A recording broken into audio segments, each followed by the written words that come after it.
Yes, yes, yes, yes, yes, yes. It's a blessed day. Thank you so much. It's yours truly, Michael Kimadi. And if you want MK, taking tech ecosystem conversations, the impact masters, the legends themselves, and the sons of Africa. This is Africa's Talking Podcast in collaboration with Impact Masters Podcasts. Once again, bringing you the movers and shakers in tech. And today, we are blessed to have one and only, not only the son of Africa, but a guy who has done it all and is making those moves to make sure that Africa is where it's supposed to be. I keep telling you, Africa is blessed. Skills, talents, intellectual, and anything else that defines humanity. So today, we have Felix Kariuki. This is a guy who has a bachelor's degree in electronics, engineering technology, a diploma in management of information systems, certificates in Google project management, Google analytics, Google UX design, leadership and management, strategic innovation, Six Sigma Black Belt QFD, whatever that means. Professional member of Engineering Board of Kenya. 15 years of experience in management and technical leadership, leading distributed cross-function teams in different time zones.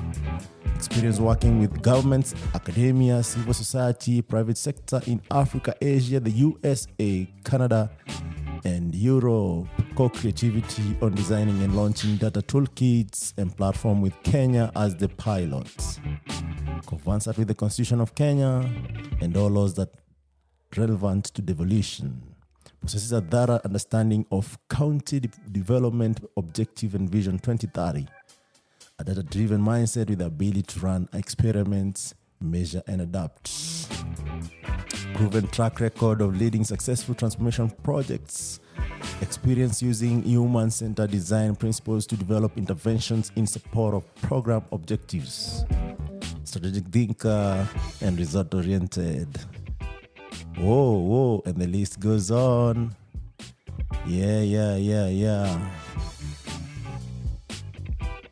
Bachelor in Electronics Engineering Technology from the World College CIE, Virginia Beach, Virginia in 2010.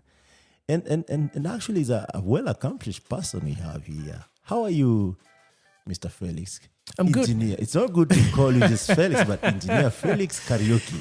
Yes, sir. It's a joy to be here. Thank you for the opportunity. It was interesting to listen to what you're saying concerning my resume. Sometimes you don't think about it because the reason as to why we do what we do, especially having the mindset of wanting to develop people, is you study to make a difference, get knowledge, do something about it. What you do with the knowledge is the most important thing. Exactly. Amazing stuff. Yes. And by the way, here, I will try to tell this and I'll give you the context. So when you look at Africa, the story is always told by the third party or fourth party. And most of the time is when it's altered, truncated to fit the bill of, the teller. Yes. But we have chosen as Impact Masters and Africa's Talking Podcast to tell the way it is. Yes, sir. And one of the most important thing is to know who is Felix, not from the portfolio, the resume, but where did Felix start? Where was he born? How was his growing up? How did he go to the US and all these other places? Okay. And we want to take it chronologically and we'll get to the main issue here. Okay. Just a brief on me. Born in Nairobi, raised in Nairobi. Yeah. I was born in a community that was close-knit. This was a Buruburu community. And this is where I met Mr. Teddy Waria. We went to the same school with him, who's pretty much instrumental with Africa's Talking. That is Lenana? No, this was primary school. Oh, okay. Yes. Which one was that? This is Buruburu 1 Primary School. This is in Eastlands. This is when Buruburu used to be called Buruburu. Now it's kind of called something else. Was it a private but I love it. Yeah. I love the place. We were so close-knit. That's the objective of it. Huh? We knew each other pretty well. And in that community, it was more like you care for your brother. You lift each other up. And it was in that community that I was able to identify with the needs of the community. I used to go to a church, used to be called Nairobi Calvary Temple, GCK. And so what I used to do is after school, when you're closing school, I used to gather people from different churches in that community. And then we do what we call environmental cleanup. Oh, nice. This was way before we started saying Nairobi cleanup days and all that. Yeah. It was more like what my parents had instilled in me. Is always care about the next person next to you. Always care about your environment. Always, the mindset they put inside of me is whatever knowledge you have, no matter how small it is, it has value somewhere else. So I may not have been, how can I say, I may not have looked myself to have a political position. I was still a kid growing up. Yeah. But I knew I can live in a better environment. I knew some things were not right. My dad used to work for Nairobi City Council back then. And so these are some of the things, the tenets he kind of instilled inside of me that, you know what, the person next to you matters a lot. And the person next to you is your best safe mode. Anything happens, that's the person you run to. Be the change you seek. That's the point. So when I saw environment was kind of getting not too good of what it was, so I used to gather kids during the holiday. Yeah. I'd go to barber shops, tell my friends, this is what I'm planning on a certain day. I go to now the chief office, I go to the Nairobi City Council, I tell them, on a certain day, we need to do a cleanup. Can you guys give us the tools? At what age? This was still in primary. I think class 7 there. Class 7, class 8. So I can say the church did play a role in that. There's no question about it in terms of faith. Because, the church has this thing of telling you be responsible. So that also goes down to my parents, still the same. Because I used to get a beating if I tried to skip church. Yeah. So I guess it was a from good who, thing. the mom or the dad? That was my mom. My dad was more like, he'd laugh about it. But my mom was more she was the disciplinary person. So you had to toe the line. I see. Yes. So she says Sunday's church, just know you're going. Whether you like it or not, you're going. And it's something that is very interesting because if you look at the way people are brought up right now is that disciplining children is discouraged at all costs. What do you think that is doing to our future generation? It's messing it up, to be honest with you. Yeah. The reason I say it's messing it up, even the good book says that you spare the rod, you spoil the child. There's no doubt about it. And it says that a rod drives away foolishness from a child. What I mean by this is no child is born knowing anything. Literally. So whatever you define for them is what becomes the normal to them. And if you fail to define to them as you know it good or better, somebody else will define it for them. Yeah. So which means if you don't give them the discipline that is required, because there's a reason as to why a family is in existence. A family is the core knowledge base of everything. The parents are key to that. That's the first school. That's the first school. That's everything. In fact, if you look at kids who excel in life, they always get the roots from there, from family setup. What they learned, what inspired them, and what they wanted of that family. That's always the drive in their life. Maybe daddy was never available. Maybe mommy was never available. So when they grow up, they want to be there for their kids because they know how bad it was not to have somebody to hold your hand. They know the mistakes they made. They could have not made them. So the family is critical in terms of putting discipline in a child. There's no doubt about it. For sure. Yes. So you grow up and you get to class 8, right? Yes. So did you perform well? How was that?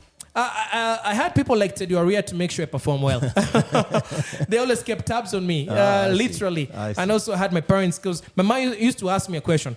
How many people repeated in your class? I'd say maybe 3, 4 came, down to our class repeating and all. Do you know these are the guys who are going to knock you out? So I was always pushed to be number 1. So that was my motivation. So I did hold that position for quite a while. If I did lose that position, I'd fall number 2. And that's in the whole stream. Were you guys on the same class? Teddy Oria, for a while, he was in a different class. But when they categorize you, they give you stream. According to the total number of students in that entire stream, what position you are. So always held, as far as number 1 was concerned. That was my seat. That was mine. So, and I knew if I sleep a little, people like Teddy Oria would give me a good lashing. Like, boss, we also exist, right? Let me ask you a controversial question. Yes. Do you think life is competitive or collaborative? Now that's the challenge now. Now, the reason I say it's a challenge is it ought to be collaborative, not competitive. The only person you should compete with is yourself. The reason I say so, I can give another good example. There's a guy called the former late Miles Munroe. He did well in school. This was back in Bahamas. You know, that's where he kind of grew up. So he'd come back home with high scores. High scores, I mean that he's leading in his class. And so mom would be like, his mom, that is, what was the percentage you got? It'd be like 67. And it'd be like, is that what makes you happy that you had 67? How come you didn't have 100? Yeah. So the point of the story being told was you should always compete against yourself, which means if 67% is not your best, you still have not achieved. If 100% is your best, then you have achieved. Yeah. So the measurement should not be the person next to you. The measurement should be you yourself. And the competitiveness of our system, whereby you're trying to compete with somebody else or defeat somebody else, should not be the motivation. The motivation should be, what can you learn from the person next to you? Absolutely. Because if it wasn't for people like Teddy Oria, I wouldn't have loved geography. Because he always talked about geography. So I was intrigued on this guy. His English was also extremely... In fact, all my compositions were based on what he knew. So before writing my compositions, I'd make sure I have some minutes with him, kind of get a few vocabularies from him, because he was a reader. Okay. He was a reader, and I wasn't so much of a reader like novels. Still is, right? Yeah. So he made my English better, to be honest. Yes. He kind of told me, there's more to English than what you're learning in school. And the thing about him is he always functioned outside the box. He didn't stick to the curriculum. So he would ask teachers questions, and teachers would be like, that's not in the curriculum. So that inspired, because what I saw in him was knowledge. What I saw in him was a deep understanding, a deep appreciation to life than just A, B, C, D, or getting these points or that. There's a deeper richness. As in, whatever you learn in school has, and that's what made me start kind of becoming active in the society, to see beyond the measurements of a school curriculum, to see beyond that. And I remember I used to have talks like, this was still in primary school. We'd have talks on American politics. Okay. We were kids in primary school. We were talking if Bill Clinton... Bill Clinton, right? Exactly. That was the time, We'd ask kind of debate during... And this is break time when guys are playing soccer. So he'd be like, what do you think about Bill Clinton? I'd be like, okay. This guy is kind of pushing my, my knowledge base. So I'd be like, I mean, this was good. This was good. So we'd kind of toss up on that. Bill Clinton, he should win, he should not win. This is the reason behind it. American is like this. So we knew much more than just our immediate environment. I see. And that was important.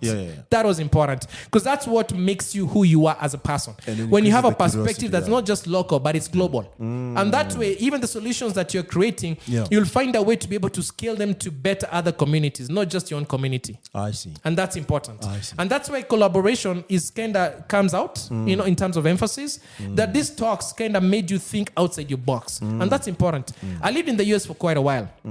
And there was a challenge in that community. The challenge was I'd meet people who didn't know where Africa is. If Africa is a country or it's a continent. Most of the people I met at that time would think Mandela was the president of Africa, which was a sad story. They didn't know all these small communities, all these small countries. They saw us as just one country. Engineer. It's a sad story. We're jumping the gun here. Gotcha. Let's take one step at a time. Yes. All right? Okay. So you finish your primary school. You do well. Of course, you are a top student, right? Yes, at that time. So which school do you join?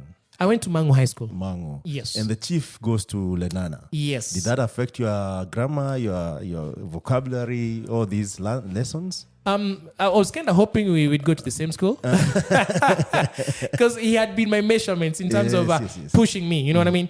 But he went to Lenana. So going to Mangu High School was now meet new friends. No, what happened in this case is I met somebody else who I knew while I was still in primary school, and he was in Harambee. Okay. My competitiveness in primary school, I used to kind of... In fact, I learned also this from Teddy Oria, just to be honest. He kind of opened my mind to know other schools other than just Buruburu Primary School. So we had Nairobi River. He knew people in Nairobi River. I didn't know them. So it was like, okay, I need to get to know these people too.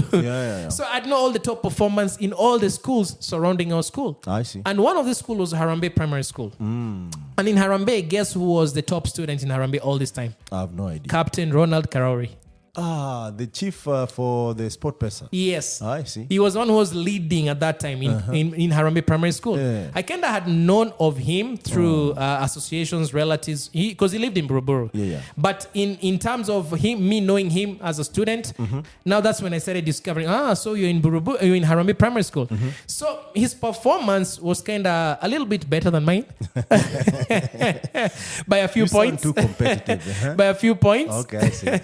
So when I landed in Mangu High School, I was like, I'm in also familiar territory. Yeah, I can see people I know. I see. And so now this became now I have some competition, somebody to kind of push me ahead. Yes. Kind of some, because you see the thing is competition, healthy competition is when you see others are stretching themselves to the best of themselves. And that's what makes you want to stretch yourself to the best of yourself. Yes. And in fact, in Mangu High School, that's where this was also kind of emphasized on collaborative work, teamwork. In terms of, you kind of good in this, kind of good in this. Why don't we spend some time together? You kind of tell me what kind of give me the strengths, because this is my weak points too. So I learned a lot of collaboration also in that school. Yeah. A lot of it. So were you monolized in Mangu? No, actually, I think they were scared of me, to be honest. Yeah? There was this Were thing, you that scary? I was tall. I don't think I've ever... My height was still the same, which was 6'1". Oh, I see. So I was kind of still tall. In fact, I became a prefect when I was still in Form 2, which was from 1 going to Form 2. So you are tall and skinny, or tall? I was tall and skinny. Buffed up? No, tall and skinny. Okay. And I think it's the attitude of where you come from that kind of shook people up a little bit. I came from Buruburu. And so if you're coming from Buruburu and they know you're from Buruburu... So Buruburu was the thing then? It was a thing then. So which means you kind of don't play around with them. You know what I mean? You kind of don't mess up around with them. It's like D right now, right? Yeah. Coach. That's it. That's it. There was that, perspective of Buruburu. So being from Buruburu, I found Form 2s from Buruburu, Form 3s. So there was that thing of people now kind of, you're from my hometown, you're from my place. And also you used to mobilize, some of those guys you mobilized, were That's they there? my point. Oh, okay. So all these things were working back for my good. You see what I mean? Because when I stepped there, I wasn't, in fact, day one, I felt like I knew the place. I was that comfortable. I was that. So it sounds like your network actually played, a role. Good for you on Exactly. that particular point. Yeah. It's like it's prepared the ground for me. Okay. Yeah, because all the places I used to go to mobilize were the same places and the same people that I found in high school. So I'd find people in Form 2, people in Form 3. In fact, even some few people in Form 4 who knew me even before I stepped there. I see. So there was that kind of protection mechanism. We are from the same neighborhood. So leave this kid alone. This is my brother. This is my buddy right here. So it was that good. So were you this kind of guy who loved sciences from the word go? Or how was that high school experience so that you could become an engineer you are right now? What shaped that? What shaped it? As I said initially, when it came to primary school, Teddy Oria was good in sciences. He had a book called Abbott. Abbott was a physics book. So I'd never seen such a book. And it was kind of thick. And this guy, we're in primary school and he's talking about Abbott, a book being used in high school. Yeah. So I was like, the thing about Teddy Oria, what kind of helped him a lot is he had big brothers ahead of him. So I take that advantage to my advantage too, in such a way that whatever he knew, his brothers knew, I also wanted to know. Now, the thing about me is I'm always knowledge hungry. I'm always hungry to know, to understand, and to kind of put pieces together. So going to high school was more like just an emphasis of what was set as a foundation back in primary school. So in high school, it was a toss-up. Biology, you're kind of, everything's being broken down. Physics is being broken down. Chemistry is being broken down. Biology is being broken down. So it was now kind of emphasizing on each and every single discipline. So this was kind of tricky to me because, in primary school, everything is kind of put in the same box. But now this time, everything has been put in small pieces. So now I could understand what was set as a base for me back in primary school, things like Abbott physics books. Now they started making sense to me in high school. Now, I did find some subjects of interest, and some of them were like French speaking. And so I started delving so much into French because this was new to me. As I said initially, I prefer learning something new. And so... Please go on. It was a joy. It was a joy back then. So on the sciences, physics became of an interest because of the base that had been set. Chemistry was new to me, which means I had to learn the loops.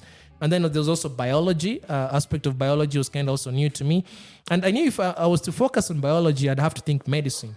And if I was to focus on chemistry, I was thinking of more like, seated somewhere in a lab, doing all this for the rest of my life. So physics became more appealing to me. It seems to be more practical, something I can put my hands on and do something about something else to make something better. So although eventually I did do all the sciences for my finals, that is, I did physics, I did chemistry, and I did biology, and I did pass in all of them. It was more like a discovery session back in high school. What are your strong points? What do you want to do? We did have studies. It's Mangu High School. Everybody knows Mangu High School is all about aviation. It's all about flying planes. Yeah. So I did delve the first 2 years into aviation technology. Wait a minute. You said Mangu is about flying planes? The thought people have about it. So are there so many pilots from Mangu, or what does that mean?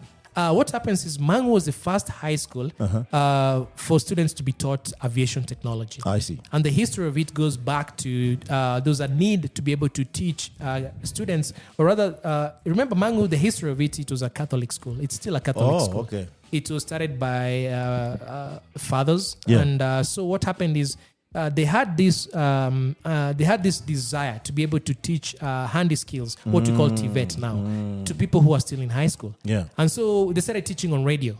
So radio started being, and this was the only high school doing that back then. So there was one father who decided to take it a notch higher. So they started teaching aviation. Yeah. From that level. From that level in high school. So aviation became a subject, and we became the first high school to teach aviation. Pretty much in Africa. Yeah, that's the history of it. Okay, I see. Actually, that's interesting, because do they still do so, or? Yes, they still do so. They still do so. And in fact, most of the people who fly the jets from Kenya Airways, that is the national pride, all the way to the military, you find a majority of them, especially in the senior positions, are from Mangu High School. So it's something that's new knowledge, actually, I'm getting from you. Yes. And does it mean that they collaborate with Wilson Airport, JKIA, and all that? Yes, they do. That's where students do most of their practicals. So we'd go to Wilson for hands-on, even though we had a plane. We still have a plane in Mangu High School. On the ground? On the ground. Come on. Yes. I've never seen it. That's my route to my rural areas. Where is it hidden? It's behind. It's next to the workshops. Next time you're going home, let's go together, because I'm part of that committee that is in charge of that. Nice. Yeah. So I still work with the board. Do they have a hangar or airstrip? Or how does it work? It has a hangar. It's open now, and they're building to have an airstrip soon. It's in the works. It's in the progress. This was supposed to have been achieved before the current government. I see. Plans already in place, everything. In fact, we have a stripped down plane that's coming, a new one, which will soon be unveiled. I feel like I should join Mangu as much as I've, beyond the age of joining high school. Yes. That's so cool. I've never known about this. And actually, that's why these conversations are very important, because I remember when we were choosing the schools that you should go once you pass the exam, Mangu was one of them, and it was not interesting to me. It's because all the facts were not presented to me. That's the point, The most popular ones and familiar one was Alliance, Lenana. Yes. I think there was Moi Kabrak there. There was Kamusinga, Friends. Maseno wasn't anywhere near. I think Maseno came up afterwards. So Alliance has always been there. Like everyone knows, like Alliance, what you get there is top notch. Exactly. And it's good that you have brought this up. I know Mangu is also one of the best, schools to join. Yes. But it's good also our listeners know about this fact about aviation. Yes. And in case maybe you're interested, it's the best place to go. There are mentors like you and others who, like Karau, you said Karau, right? Captain, yeah. So they can actually, ride on that from the high school level. Exactly. So you join the aviation, or what do? You just do physics? What happened is you're given, you choose the practicals. We had what we call technical skills. There was electrical, and there was metalwork, I remember. There was woodwork. Metalwork is where you just do the welding stuff. Yes, yes, I remember. And then there was aviation technology. So from one, I chose aviation technology. Okay. And then for the first 2 years, you kind of decide whether you want to do your final examinations. Because remember, these are examinable in the final examination. I see. At Form 4. Yeah. And so once you get a good sense of where your strength is, if this is still something in line with what you'd like to do after, you kind of take it until Form 4. As an elective. As an elective, yeah. So what happened is I did aviation first year, second year. And then I kind of started thinking, do I really want to do aviation after high school? Reason as to why I limited myself was because I was thinking of the expenses that come after. Oh, yeah. Because aviation, if you take it at the college level, it's not cheap. Yeah, I know. And I didn't want to put this. And that's the time you guys used to go to South Africa. I don't know if they still go there, but I remember guys who joined campus actually, especially JQuat, if I'm not wrong. I don't know if this process is there with the KQ. Yes. They could select a few guys who could join them as, to be trained, to be pilots, taken down to South Africa. I don't know if it's fully paid or partially paid, whichever it is, which means it was a very expensive affair if this was something that I think the KQ took up. Yes. I hope those programs are there. I hope so. Yeah, they're still there, and they're working, and that's how people like Ronald were able to kind of go back to it eventually. Ronald, as he has said previously, is that he wanted to do, when he was thinking about doing now the engineering aspect of it, because you're taught everything in high school. High school, you learn from the bolts to the nuts of the plane. Literally every single unit of a plane, you know it like the back of your hands. You know all the kind of screws, all the kind of bolts, you know everything about tension, every single aspect of engineering of a plane, you know it in high school. So this pushes you to do engineering at the college level, because we still don't teach that aspect of aeronautical engineering at the university level. So which means you transfer to an engineering degree. And in his case, he's talked about it a number of times that when he saw what engineering was doing, that wasn't the flying of the planes he thought about. So he kind of fell back to piloting. I see. Because in high school, you're taught the whole program. From now, flying a plane comes maybe the third or fourth year. That's now you start learning aerodynamics and all that good stuff. How to keep the plane on the air and all that. And that's when now you start going for your practicals at Wilson. That's when now you start getting into a cockpit, the actual one. That you can easily crash a plane if you don't do things right. You don't have those simulations. We didn't have simulations back then. Now they're in existence because of software technology. Exactly. So technology has helped a lot. Now you don't actually need. I mean, you just crash in the simulation. I can only imagine if you are not so good, and then things happen on there, so you have to experience it practically. Exactly. And do you think CBC actually is playing a role in ensuring that people are getting more tangible, practical skills, and also discovering what someone is good at and what they're not good at? CBC, it's commendable. It's commendable. It needs to be. Why reason I say it's commendable? Remember, I spent some time in the US. In the state called Arkansas, in a city called Little Rock. And as part of the Little Rock Regional Chamber, they have a department called Workforce Development Department. I was part of a committee in this department that was involved in revamping the curriculum for the high school students. What this meant is there was a need to focus on what kind of skills high schoolers are getting in such a way, once they're done with high school, they can either jump into the job market, or it can be a preparation to further that knowledge into the college level. And so what we did, and remember this, we're talking about just maybe 3 or 4 years ago, this happened. I see. And so in cognizant of this is that they are a first world country. I see. And they saw there was a need to be able to kind of push students back to practical skills, which can be of value after high school in terms of job-wise to meet the workforce need in that society. Because fourth industrialization is happening fast. And you're finding that the curriculum is kind of being left behind in terms of... what is fourth industrialization? We're talking of the technology aspect of it. We're talking of artificial intelligence. We're talking about programming, coding. We're talking about machine, learning. Machine learning, Yes. We're talking about all these aspects that are kind of right now taking charge in terms of automation, because automation is key towards the future we are looking at. True. And for that to be in existence, then all these skills need to be taught at an earlier age. Yeah. That's why you find that, for example, in China, you see kids are still started learning before now it became more like a common thing in other countries. Yeah. Kids were learning this from the time they were still in nursery, kindergarten. They're being taught this. Yeah. Now, there was a need for that pretty much committee to be able to revamp the high school in such a way, because they noticed that, yes, Little Rock is growing, but we are lacking the skills within our own city from our own students to meet the market need. And so we are having to kind of attract people from outside to be able to offer the skills here. The immigrants? And exactly. And that's where now you see that people basically who are in those skill sets are usually not from that country. So there's that issue of now we need to skill the people locally in such a way they're not left behind. Yeah. Little Rock is a growing city. It's not as how can I say?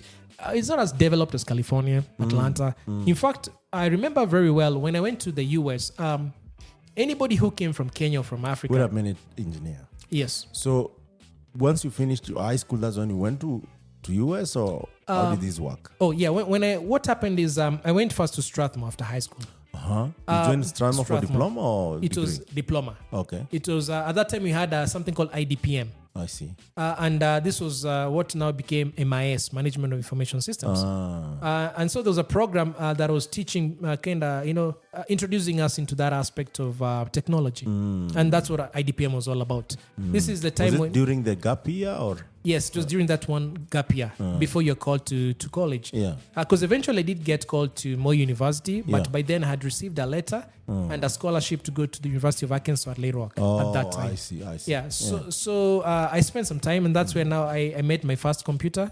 This is what we call Windows. Let me ask you, because a lot of people actually fall into this dilemma. When they get, the scholarship and, to join maybe Harvard, MIT, and all these other places, and they have been invited in the local universities. So how was that decision for you? Did your experience influence that? Were there mentors who told you, you know what, more universities are good university, but, if you're in US, there are more opportunities. How was that decision making for you? For me, it was easy. The reason I say it was easy, it's because at that time, that period of time, looking back, there was this tendency of everybody is getting out of the country. I see. Everybody. I see. The reason I say almost everybody, it's I can give you a good story about this one. Yeah. There was a friend, somebody joined me. We went to high school together.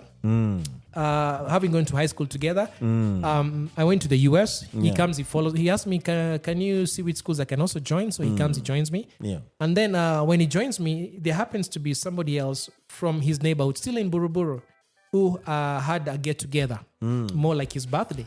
So he tells me, do you remember this guy back in Buruburu? Well, he's having a birthday. So why don't we, because he knows I'm here and he wanted me to go, and he doesn't know you're here, but we can go. So we go to his place. This was in Houston. So going to Houston, as soon as I opened the door, everybody in that room I knew, literally. And there were more than 30 people from Kenya in that room. This is already, you're in US. Already in US. So what I'm trying to tell to you, what I'm trying to say, there was this period whereby everybody after high school wanted to leave the country. Yeah. And the reason this was happening, it's because there was a lot of strikes taking place in our local university. I see. And so there was this aspect of, if I join the university, how long will I take before I finish? There was that aspect of, will I truly learn anything? There's a period, there was too many strikes in our local universities. Yeah. So when this opportunity presented itself, to me it was, it's no thinker, no brainer. Best thing is to go. Yeah. Because why am I sticking around here? and by the way, it's very sad even now that most of our universities are broke. Yes. You're aware of that, right? Yes. Which is not good because, education forms the economic aspect, the political aspect. Yes. Even the growth in terms of human, knowledge capacity. Yes. And when I see these every day, I'm so discouraged because of one thing, is that we are hurting where we can't recover. Because if our higher learning education are not working, that means our capacity to build anything else becomes dependent on other nations. Exactly. And this means we owe someone something. And I don't think anyone, either on a personal capacity or country capacity want to be always owing someone something. I'm not saying that you should not owe someone, but it should be more of a back and like a symbiotic kind of relationship, as opposed to where it's one-sided kind of, you owe me, always you owe me. Yes. And you put yourself in a position where you can't make certain strategic decisions. I see. And with your knowledge, maybe even being out there and, Yes. even making that decision to go abroad for the further studies. For sure.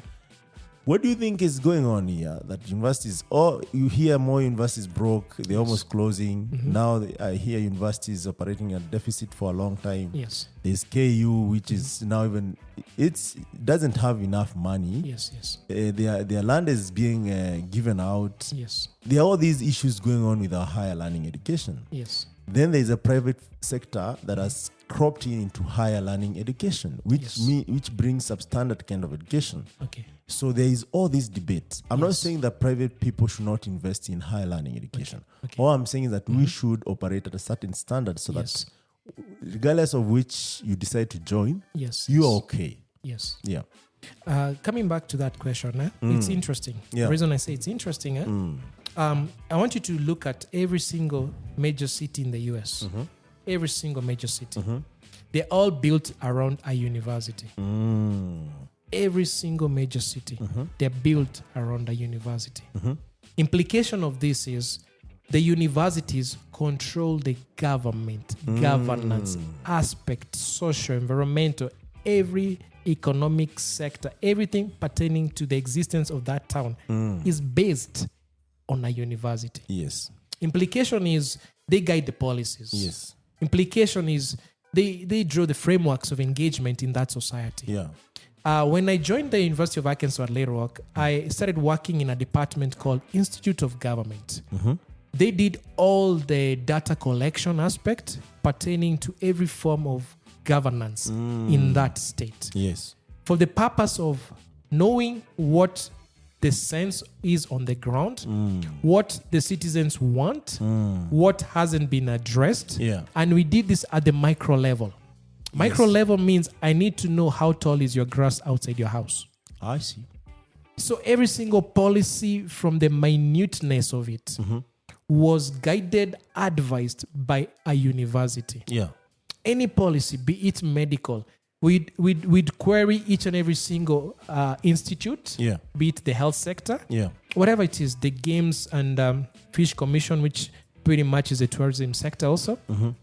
The recreation, we would question that. There was a whole department office that was financed for that.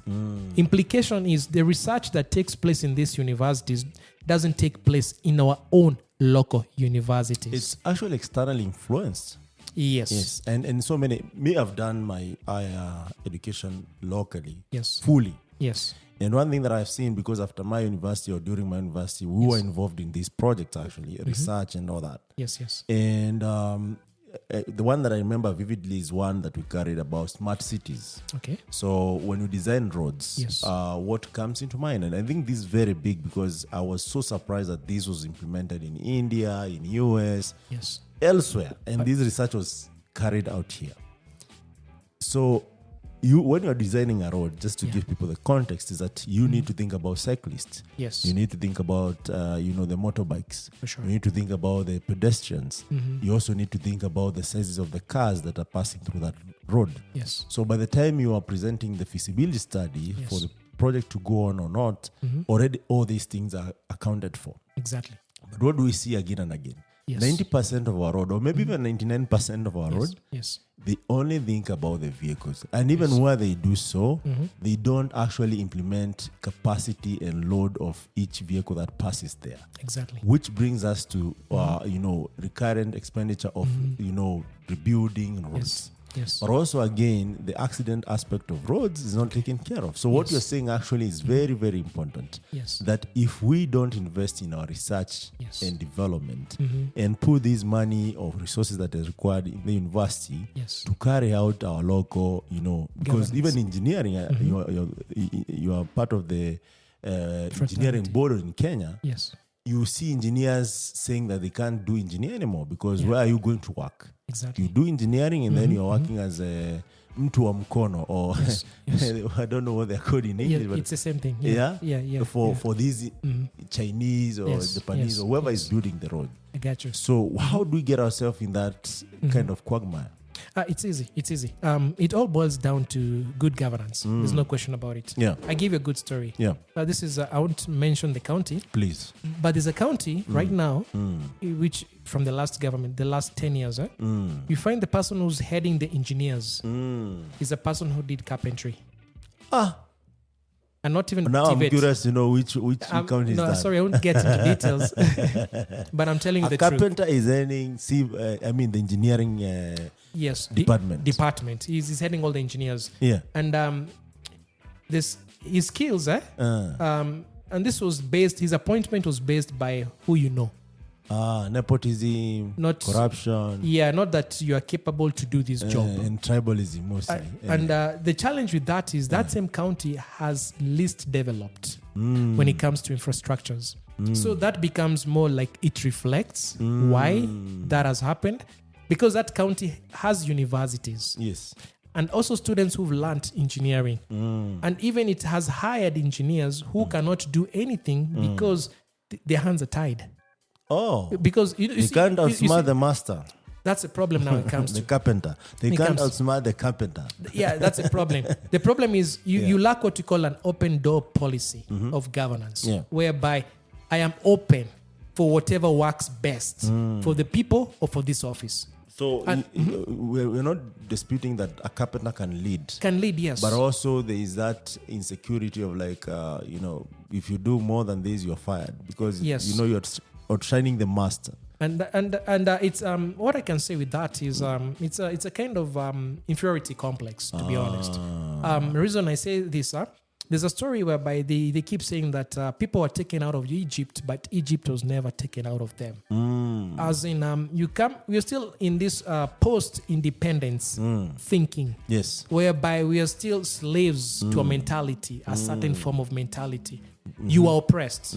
You are oppressed, and you being oppressed, what happened is later on in life, you're still not free. You're still not free. Yeah. I can comfortably say that during the Kibaki presidency, we started sensing some freedom in the society where people started expanding themselves, kind of opening up to kind of contributing to the economy and the growth of it by just being as good as they are and they being themselves. Yeah. Now, when you come to the micro level, you'll find that there's that level of oppression that still exists in the minds of my fellow brothers and sisters. Yeah. The reason I say this, I took a plane from the US to Nairobi. Yeah. I take Emirate flight. Yeah. It was the condition was superb, exquisite. Yeah, trust me. I knew this is the normal. And remember, I've lived in the US for 17 years. True. So I know what's supposed to be, and I know when it's not supposed to be, what's supposed to be done. So I check. So are you saying US is the measure of things? What I'm trying to say, there's a society that knows its rights. There's a society that has open door governance. Yes. That has policies that welcome whatever works best for the people is what should be implemented. Yeah. And they have set standards. And it's all about what can be delivered. The reason I say so, if there's this story about the 12-year-old and the 17-year-old who've been working with the government, I think it was South Korea, but I'm not so sure, but I'll go back to it, in building their defense systems. And these are kids who taught themselves coding. They taught themselves coding. Now, how many I've seen cases whereby you see there's a prosecution of a student who approached a certain business to tell them of the gaps in their own. For sure. Yeah. All their systems. But they end up getting the short end of the stick. So we discourage innovation. So you kill. Instead of embracing, you kill. Instead of embracing, you kill. And it's that open door policy of what works best for the people that should be embraced.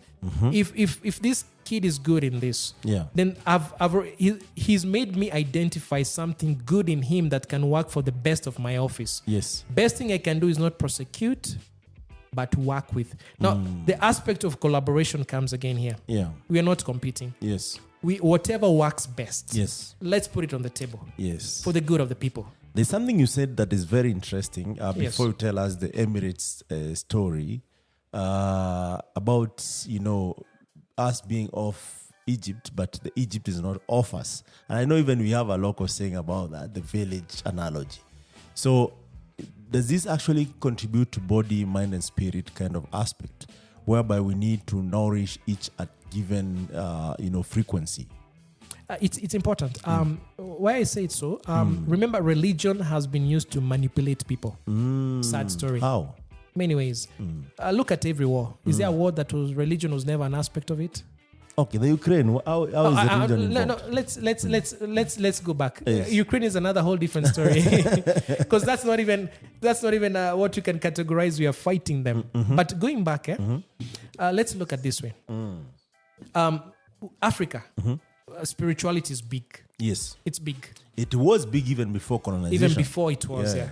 And so that became a good entry point for colonization. Because once we capture your spiritual aspect, everything else falls in place. Yeah. It's like it was more like a joke to him, that we were told to close our eyes and pray. When we opened, the lands were gone. You see what I mean? Very true. So the point is, it sounds funny, but it's true. It is true, yeah? Yeah, it's true. So the point is, we are wholesome. There's a spirit aspect of it. They say we are just spirits with a body.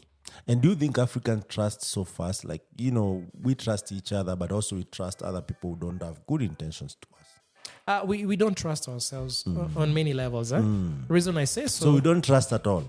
We do. Okay, as I said before, initially we were in Egypt. But Egypt was never taken out of us. Yes. There's a big analogy on that aspect. Reason I say so, remember, there's that comfort zone. Once you get into a comfort zone, you prefer, they say, the better the devil you know than the angel you don't, right? Yes. And so there's that fear aspect of crossing the boundaries, going beyond what we know as normal. Yeah. And that's why it's easy, for example, in this setting of ours, our beloved continent, easy to demonize something we don't understand. You demonize it. You make it look evil. Yeah. I mean, look at Huduma number. This was something that was done years ago, but it's being implemented years later. Why? Because we thought of the 666. There's a whole story that came around that. Why? Because of demonizing things we don't understand. Why? It comes from the issue of superstition. And that's what I was driving to in terms of religion and spirituality. Superstition. Yeah. As in, this happened to this kid because mama, daddy did this, or somebody in their line. And maybe it's just a disease that can be taken care of by the right science. You see what I mean? Yeah. I mean, we've had so many cases, so many stories of whereby, people don't go to hospital because of a certain faith they hold on to. I mean, there's a place for science. There's no question about it. Yeah. That's why God gave us a brain. There's no doubt about it. Why? The brain is supposed to do something, right? Yeah. It's supposed to be. Up to now, we're still discovering. I mean, life has always been in existence for thousands and thousands, but we keep discovering. Why? Because we discover to the level we accept, and then another generation comes and pushes to another level. But if you think about it, I mean, when looking back at the story of creation, just a good story, a good analogy. There was a tree, but there was no chair, there was no table, right? This came later on, but there was a tree. Does that mean that the chair never existed or could not ever exist at that period of time? But now that you've brought about the tree, this tree, there is so many transitions about what tree was. Yes. So, but let's assume it's just literally a tree. Yes. So you are saying people then didn't find use of making chairs and tables and all that? Yeah. So but the tree was still in existence. So my point is that knowledge is there's a potential of increasing your knowledge towards advancing humanity and the existence of humanity being bettered, being made better. So the point of this is we that's why I was saying the open-mindedness, open door policies. Don't demonize what you don't understand. Seek to understand. Seek to understand. Seek to know how this came into be, why it came into be. Seek to know first. Exactly. Don't jump to the guns. And this definitely will create better peace. I mean, more peace. You know what I mean? I mean, because the aspect of not understanding is what also brings issues about war and tensions. So understanding should be an aspect, and that's why it has always been my bottom line, to understand. I need to understand these pieces are coming this way. Why? What's the reason behind it? What's the understanding behind it? You know? A good example, Taylor Perry, you know Taylor Perry, right? Yeah, I know Taylor. And he's done a lot of good in the movie industry. But and with he's certain agendas. He's certain agendas, and he's self-taught and all that. Oh, he's self-taught producer? Everything. Oh, I see. I mean, he's which school? He didn't go to learn all he learned. Oh, okay. It was the school of life. You know what I mean? That's new information. Yeah, you have a gift, you have a talent. He kept And the dude pushing. has done amazing stuff. Amazing. And this actually brings me to something different actually here. That Yes. now that you mentioned Taylor. Yes. And he's self-taught. Yes. So are we all born with what we have? And the life that we live is just to shape it, to just discover what is that we have and, Yes. and live our purpose. Yes. And again, on the same point, Yes. Most of us actually live a whole life without knowing what our purpose was in this world. Yes. And also this spirituality into it is that, and it happens a lot. I don't know, maybe not to everyone, but you do something or something happens. Like I've talked to a couple of, amazing people who are doing amazing stuff. And they say luck has to play a very, very huge chunk in what they have achieved. Okay. But I also feel like, you know what, when they say that if you die, you just transform to the next life and you come again you can come again as a different being, or, there are all those stories there. Mm-hmm. And it feels like the soul itself has no end. It just changes the form. Okay. I don't know if that's too deep for this conversation, but when you say, we are in a spiritual world. Yes. No, we are spiritual, but we are living in the body world. Yes. Is that something you resonate with? Deep. Yeah. Sorry. Just to kind of go down into it. The spiritual role in our lives is there. There's no doubt about it. Insights, understanding. There's a higher being you need to connect to. There's more knowledge, more understanding that you know than you have, that you should seek to have. Yeah. We have all these different religions, and they all push the same story. Yeah. Basically, there's a high existence that needs to be appreciated, and there's a higher form of knowledge. Yeah. And so you should always be seeking to know, and this is what makes you a better person. My understanding, my view, the perspective that I have is everybody was born with a purpose. Yeah. There's no doubt about it. There's no question about it. There's a reason you were born in a certain continent. There's a reason you're born in a certain country. Yeah. There's a reason you're born in a certain village. Yeah. There's a reason you're born in a certain family. And it's up to you to be able to identify why am I here in this family setup? Yeah. And what is my contribution, or what can be my contribution to this circle that I have? Yeah. And that should be what should be driven. Yeah. And I think that's what CBC is trying to kind of also drive in terms of kids first getting to know themselves. Yeah. Who am I? What am I able to do? What can't I do? What can I do with what I can't do in such a way that it complements where my strengths are? That's what CBC is all about. I mean, bottom line, you look, it's more like, because, we are coming from a system whereby everybody is being pushed to be number one, to have an A, to have a B. A competitive. Exactly. But we are not being pushed to who am I? What can I do? Because once I know my strength, I will work with you to enable. Exactly, to enable me. It's more of a collective. And that's how Babylon was built. Exactly. Right? Exactly. So that's it. Very interesting. But do you think CBC is really implemented properly? Because I'm of a different opinion. Yeah. It could be done better, but Yes. I'm saying is because of course it's on trial. How many years has it been here? Maybe 3, 4. Yeah. So that means there is more room for improvement Yes. and refining. True. But are they, from your experience, because you interact with these, policymakers, the people who are involved with this, are they intentionally improving it over time?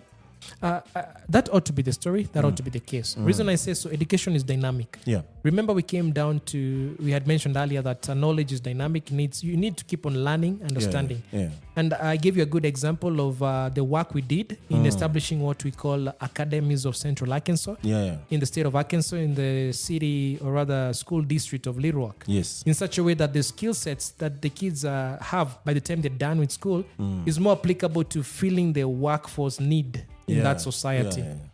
And this is a country that is considered to be way ahead of us. And so if they saw that they were stagnating They were not meeting the market needs. Yeah. And remember, this is something we did, and you can go see those academies of Central Arkansas, because what we pretty much did is we identified, for example, engineering, computer science, agriculture, health sector, medical, all the strong points of the economy of that state. And we created academies within the high schools. I see. So when you're in that high school, when you go to a particular high school, for example, I talked about aviation technology in Mangu High School. Yeah. I knew that they taught aviation before I chose that school. Yeah. So when I was going there, my mindset was on the engineering, aeronautical engineering. So also there's transparency on what is happening on the ground. Exactly. So definitely there was a need to have pilots being shaped up from an early age. I see. And that became the focus. Yeah.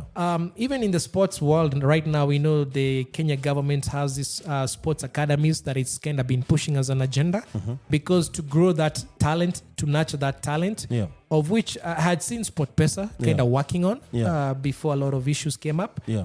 But there's that need to be able to focus. Now, as a student, I go here, I know computer science they have an academy of computer science. Yeah.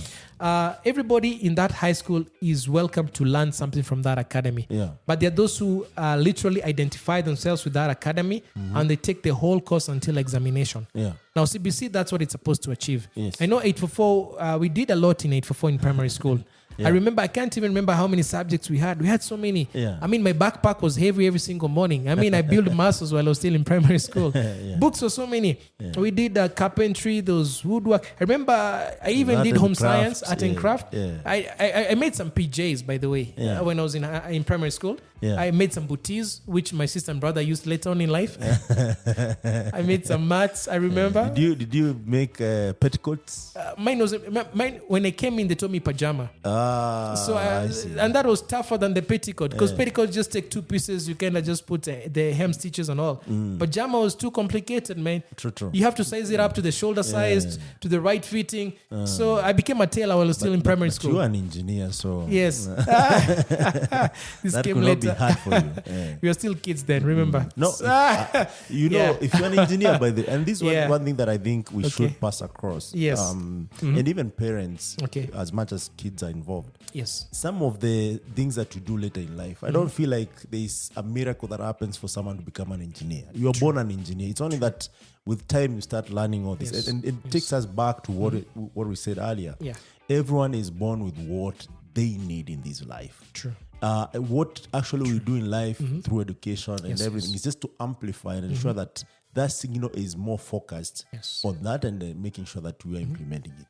Yes. Yeah, so I agree. at the end of the day, you know, it is what it is. It is, yeah. Yeah. It is. What you said is true. That you're born.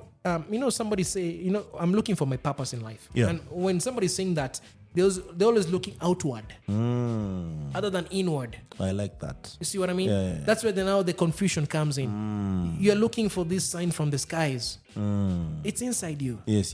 Big, and that's now the motto in high school. In this is Mangu High School is Jishinde Ushinde, which means defeat yourself. Inside. It's from inside. It's inside. Inspired. Yeah, everything is inside. Your whole package. The more you dig deeper into yourself, the more the good comes out. Let me ask you now that you've said Jishinde Ushinde. Yes. Is that why they wrote their motto in every exam paper? Because you used those papers to revise. Yes. Jishinde Ushinde. Ushinde, exactly. Yeah. It's true. That was interesting when I saw those papers. I was like, Jishinde Ushinde. Yes. That sounds cunning. Yeah. But with the time I realized, it means a lot, because for me, I started looking for my purpose when I was really, really young. Okay. And when I tell my story, people will piece things together and know why. Okay. But it's very, very interesting to always look for your purpose. It doesn't matter, by the way, the state of life you are in right now. For sure. Or your age or anything. Finding your purpose is very important. It helps you live fully nourished life, as opposed to where you are chasing this, chasing that, looking outward and all that. Yes. But that's aside. Yes. So, Chief, you went to the US after Strathmore, right? Okay. And you built all these academies. You did research that was really used to the grassroots. Yes. And you stayed there for how long? 17 years. 17 years. For sure. Were you doing engineering works? I started doing administrative later on because of a position that opened up. I started working with an oil company. And so mine became more administrative. What is that? What happened? There's a family company called Colson Oil. Colson Oil, it was the largest independently family-owned oil petroleum business in that state, oil marketing. And so I joined them together with people we finished college with. To be able to kind of work with them at that time. Before then, I was also working at another industry that deals... What does administration mean? Administration means overseeing all the outlets. It involves a lot. And this is something else that I need to ask you, because also I've seen a lot of friends who are out there. Also, I've heard stories from people who come back.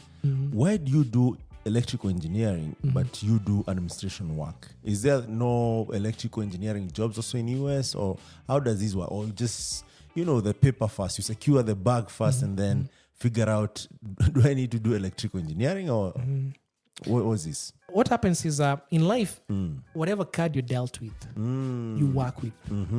If you're given lemons, make lemonade. You cannot make orangeade. You know what I mean? So in this case, I did start first initially before I started working with them. I was working with another company called Deluxe. Deluxe, they're the ones who did all the CDs or DVDs. Oh, I see. This was back then. That is printing, the engineering work that goes into it and everything. And they have all the machineries. Yeah. So I used to pull night shifts there, on those machines. That is after graduating? No, I was still in school. Okay. Still school. So later on, before I finished school, there was this position that was open. And I saw oil is... It's a growing industry in Kenya. It was more like that thing you wanna know before you go back home. You know what I mean? I wanna get the whole 9 yards about everything about petroleum. I want to know the whole 9 yards. I want to know from the beginning to the end how this business works. So by the time I'm going back home, I have something to contribute to. Because when I was looking at DVDs, I couldn't see the future of that in Kenya. You know what I mean? I'm sorry, but I couldn't. The technology was way ahead of us. Tell you what. Yes.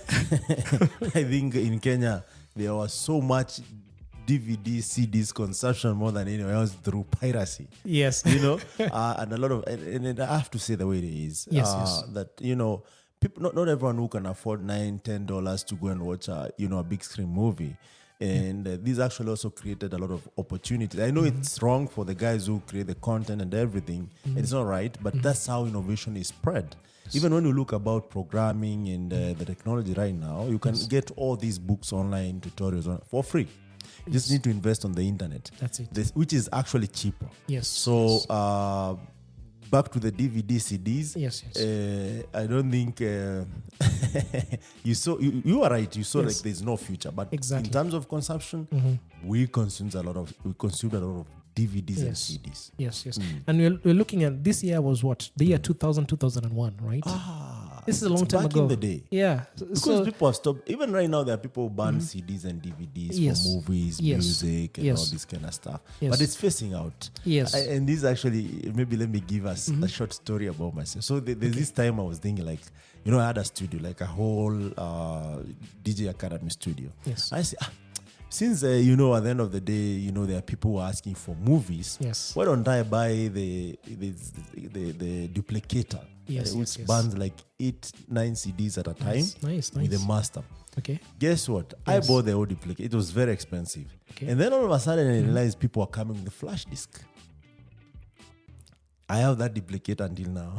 So that's story for that. So it shows you how fast, and this actually didn't take, it's in a span of months. Wow. Right now, people don't go and get the CDs and DVDs. They go with a flash disk, which is 8-16 gigabytes. Yes. Get the movie. Once they are done with the movie, they delete and get more space for that. Yes. So it shows you how much technology transitions. And I think these will actually contribute to our main story that we are going to talk about in a few. Okay. So you get into this company that bans CDs and DVDs. Was it the only company in US or just one of the largest? Companies? The largest company. Yes, it was the largest. Yeah. And so anytime a movie came out in Hollywood, we were the first people to get. So even before they do the premieres and shows, I had seen all the movies. Oh my goodness. Because when you're fixing the machines, what do? You watch the movies too. Few movies there. So I watched a lot of movies back then. I didn't get addicted to movies somehow. I don't know why. Because... But so is it wrong to be addicted to movies? Well, is it adding value? At the end of the day, I always ask myself. I see. Up to now, it's hard for me to sit down and watch a TV show. I'm sorry to say this. But you can watch a movie 1 hour, 30 minutes. And Even that is hard. I think the older you get, the more responsibilities you get, the more purpose thinking you become, the more it's more like, how is it adding to the vision? True. How is it adding to me as where I'm heading to? So something I learned early on in life, and that's where some habits never caught me, because it was all like, at the end of the day, what have I gained? What value has been added to me? It's, the good book says all things might be good, but not all things are beneficial. I see. So it's good, but is it beneficial? So that's always my gauging point. Is it adding value? If it's not, it's not a big deal. You skip. Okay. It's not adding, Yeah, true. Yeah. I totally agree with you. Yes. So that became the mindset. So jumping into the oil company, I learned the whole 9 years. That is from downstream to upstream, because they had the whole, the whole business laid out. So it was more like a learning process of business in the oil field. And this I did for 11 years. And then there's always that thing of, what am I doing back at home? What am I doing back at home? And your mindset was like, when I go back at home, I have this knowledge that I can implement. So there was that purpose driven why you're in the US, why you're doing what you're doing. That's it. And by the way, this speaks to something I wanted to ask you when you get that point. Okay. That we have so many intellectuals all over the world, not only in the US, but all over the world. And I hear some of them are heading like serious, engineering companies, serious military companies. That means we are smart. Extremely so. Extremely. I wanted to ask you, why did you just come back to visit, or just come back and do stuff around here? It was progressive. It was more like a 2-year thinking, 3-year plan. So in terms of, I knew I have to go back. Point is, at what point? At what time? So I needed to have skills that add value on the ground as soon as I land. So I started earlier on, engaging in drilling of boreholes. So even before I landed here, there was a business of drilling boreholes that was ongoing. Exactly. So at least this was like more of a cushioning thing. That's you know what I mean? Amazing. Yeah. So when you land, there's something that you've been working over the years. So it kind of cushions you up, because you're coming from a first world country where things are convenient. So you need shock absorbers. Exactly. I mean, somebody just came from the US the other day, and this is what she told me. Coming back home is a 180 degree, which means you turn back, it's like where you just came from. You know what I mean? You're looking at the past. You're not looking at the future. So she was like, man, I'm still trying to adjust a little bit. This place is the opposite of where I just came from. Because the systems work. I mean, you go to a public office, you will get the service. You're not doing the public officer a favor. Okay. Because that's the mentality. Go to many offices whereby it's like you're doing them a favor. You see what I mean? Yes. I mean, this aspect, customer service. I saw our governor set up a CC for customer service. Which was kind of insightful. No, I'm sorry, but it was insightful. No, I get him. I connect. I do connect. Because customers, when I landed here, it was one of the shortcomings that jumped off the plane to me. The courtesy of serving somebody. The decency of going an extra mile for you to do what you're supposed to do. Somebody said this, another lady, she was a nurse, a nurse in one of the hospitals here. So when she went to the US, she ended up doing nursing. And so she started working in the hospitals. And, she called back and she was like, you know what? I had to repent of, and she was serious about this one. She truly was serious. Of all the services I gave in the hospital while I was still in Kenya. Because of the attitude, the mindset. I think the nurses need to hear this. I'm sorry, but it's the reality. This is a society I lived for 17 years. If you don't deliver what you're supposed to deliver, because the other day when His Excellency was appointing the ministers, he was very adamant on the aspect of delivery of service by the ministers, and said that there will be no laxity on that issue. If something is a role you've been given, give it your heart. Give it your mind. Give it your soul. Serve. Serve with joy. Serve. something is we close doors for ourselves. Yeah. The reason I say we close doors for ourselves, do you know it's in service that you grow?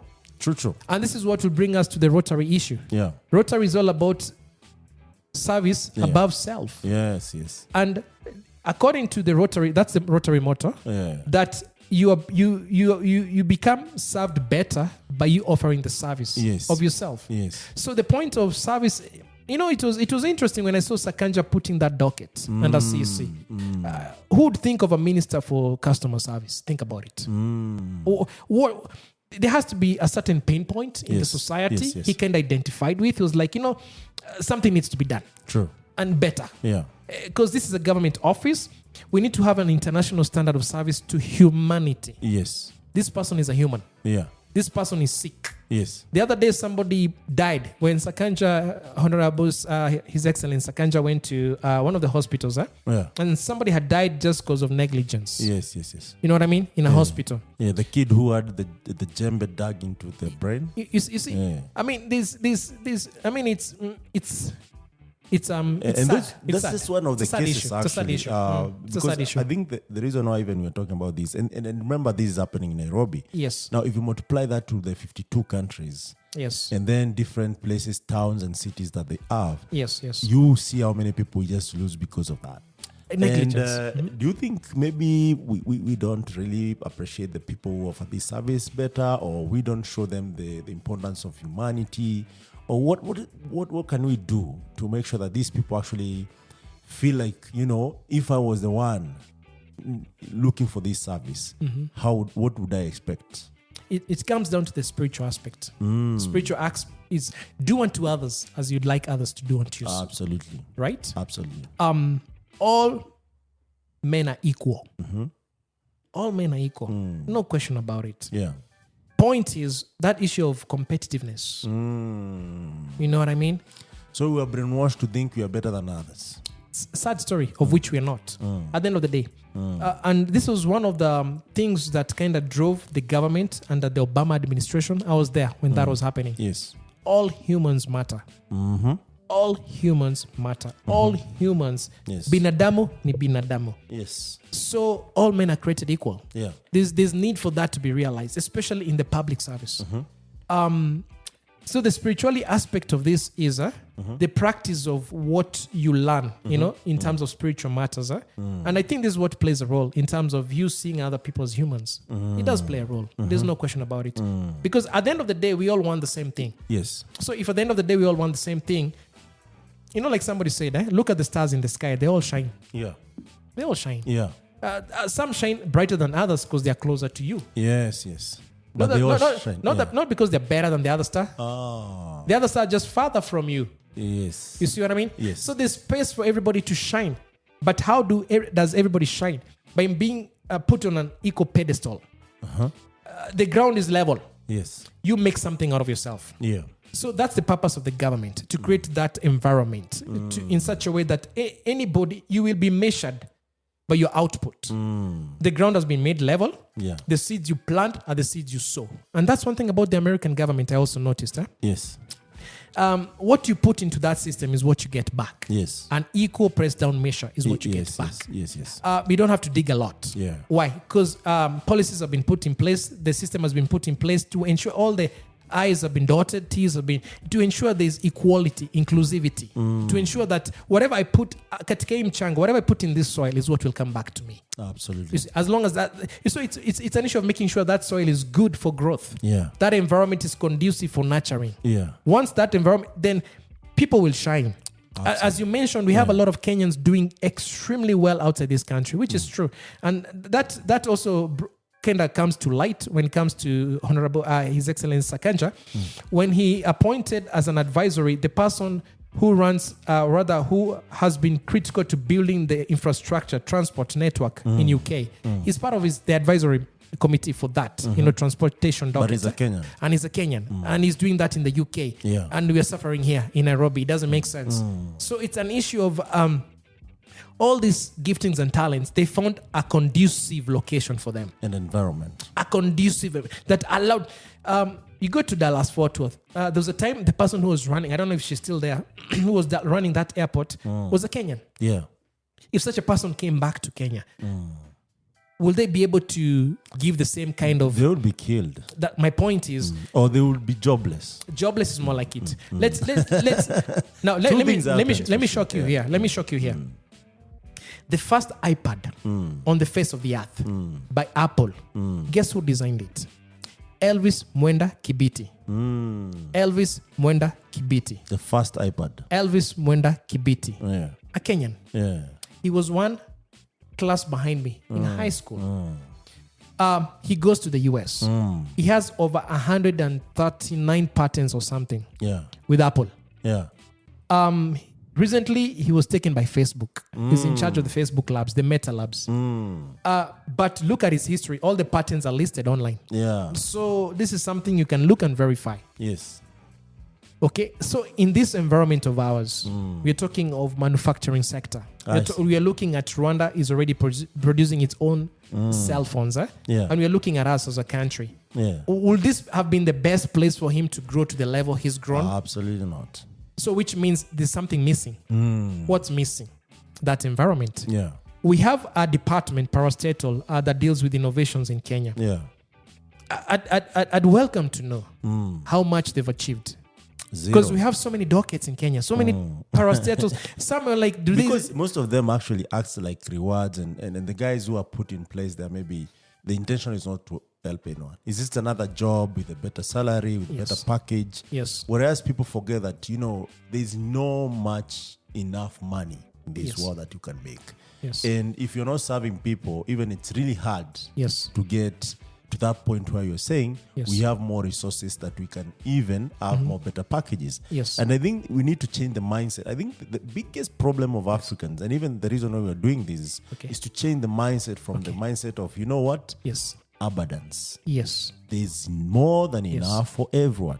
True. Literally. If you get it as Engineer Felix, doesn't mean MK loses it. Nope. It's not a zero-sum game that you're living in. Nope. So we need to be there. And for us to be there, one of the things that I think we should do and who can contribute to this is that we need to move from the point of being selfish. Yes.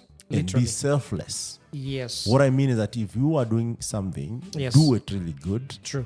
Do it without caring, what am I getting out of it? Yes. Or what my friends, my brothers, my relatives are getting from it. Yes. And then with that aspect, we are able to move from point A to B. Yes. Over time. Yes. And imagine if 1.4 billion people are all doing this. It's a powerhouse. And most of these guys are young. Yes. Like 80% are below 50 years old. True. Which means they're young enough to contribute to the economy engine, the social engine, the community engine, and whatnot. True. I totally agree. Competition is, as I said, compete with yourself. Yeah. That's the best standard. Yeah. Best standard is compete with yourself.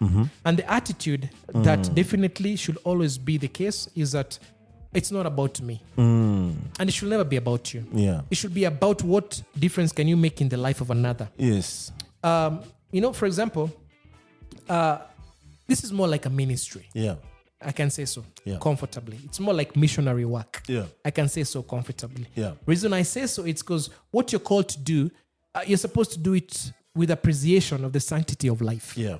Appreciate life. Yeah. As in the person next to you, there's something you can add of value to them. Yes. And don't expect anything back because that's what now kills progress. Yes. When you expect something back, let your satisfaction be in the perfection of the service you give, the excellence of the service you give. Was it your best? Is it the 67% you're trying to pride with, or is it the 100% you're capable to do? Yeah. Capable to do. Yeah. Do you know the more you push yourself, the better you become as a person? Absolutely. Don't settle for 67% I'm ahead of the game. Is that your 100%? Nah. If it's not, you're still not ahead of the game. Yeah. Because the more you learn to push yourself, the more you learn that, guess what? It's never about me, but the results and the good I can bring in the lives of others. Yes. And that's what will serve you too. Your needs will always be... You see, everybody appreciates good things in life. Yeah. And I remember one time, there's somebody called Vusi Dembakwayo. And one of his emphasis was that... whatever service you give of excellence, it will never be too expensive for somebody to pay if it meets the need. And he gave this when he was giving a good example. He said, if I walk into a Toyota shop and then I go to a Lamborghini shop and I start telling the sales associate that it's too expensive and I'm looking at the Toyota. Yeah. What value are you getting from the Lamborghini that the Toyota doesn't have to justify the cost of it? Because there are people who walk into the Lamborghini and buy that Lamborghini. Why? Because they know the value of it. They know what are the extra features and packages that come with it you won't find in a certain Toyota. True. You see what I mean? Yeah. And they'll still buy it. Why? Because of the value. Yes. The value. Yes. So point is, people will pay you for the value you give to them. You add to their lives. Yes. So that's what I'm saying. Nothing can be too expensive for a price tag if the excellence of it is serving a certain need. Absolutely. You see what I mean? Yeah. And so what happens is, if you stop yourself from giving somebody service because you're not actually... There's a certain community. I lived in the US for a while. And you'll find that there's a certain population that always loves doing handiwork. Handiwork. You find the Latino population, they delve so much into doing work by hand. Yeah. And people, they pride in their work. Yeah. And people love hiring them. Anytime you want a house to be built, the first people you kind of lock in is them. Yeah. Because they pride in that work. Yeah. And because they always become the default. And the go-to people. Exactly. Because, these people, it's not about the money to them. It's about the quality of service they can give to you. Yeah. That always jumps out in that community. Always jumps out. So anytime you want this kind of service, you find yourself defaulting to calling somebody to do that for you. Yeah. So my point is, they've created a niche for themselves. They created an interesting perspective about themselves that we love doing handiwork and we deliver with excellence. Yeah. Not based upon how much you can pay me. There's definitely that we've agreed upon. Yeah. But the major sense of my pride is in the excellence of my work. Absolutely. And that's what needs to be kind of showcased. Huh? Yeah. Whatever you're doing, whatever service you're giving, let it be that is the focus. And if that is the focus, the right price tag will always come to you. The right price tag will always come to you. Even you don't need to ask. Trust me, it will come to, and when you ask for it, they won't have a problem to give it. Absolutely. Because they themselves, they will connect and absolutely agree that you deserve it. Yes. You deserve it. Yes. You see, life has a way of creating balance. Life has a way of creating balance. Implication is justice will always take place. It may not be in 10 seconds, 2 seconds, 1 hour, but the will come back and deliver what it's supposed to in terms of what you deserve. Yeah. If this is what you deserve, trust me, it will take place. Yeah. Life was, and that's why when this thing about COVID happened, it started in one part of the world, but affected the entire system and other countries. Point of this is this. An injustice in one place is an injustice everywhere. A justice in one place is a justice everywhere. Life has a way of creating balance. And that's why, boiling down to a point we'll talk about on environmental matters is, if we don't take care of our environment, we are killing ourselves. Yeah. Because environment will take care of itself. Yes. And guess who will be eliminated? You. You, the cause of it. Because life was created balanced. And it will retain that balance. If you like it or not. Trust me on that one. Yeah. Yes. Yeah. Because the thing is, you can't fight the force of gravity, can you? You can jump from the air and tell gravity, I'm fighting against you, but you still come down to it. That's a very good analogy. Now that you're talking about environment and is it Rotaract or Rotary Club? Rotary Club.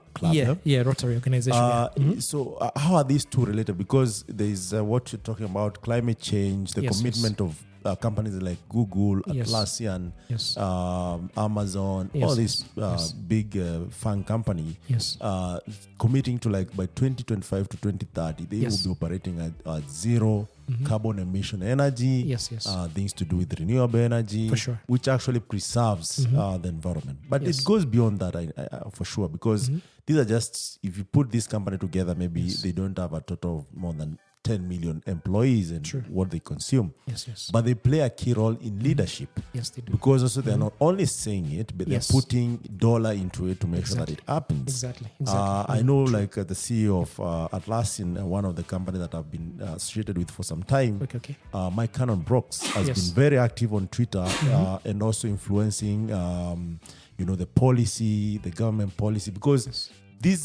all these key stakeholders ought to come together for this to make sense. Yes.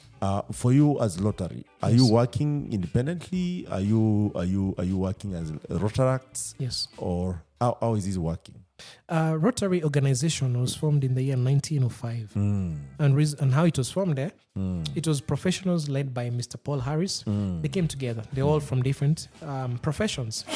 There was an engineer, there was a doctor, a businessman. They're all different professions. And so they came together asking themselves the same thing we started with in the conversation. The knowledge you have, how is it adding value to the society?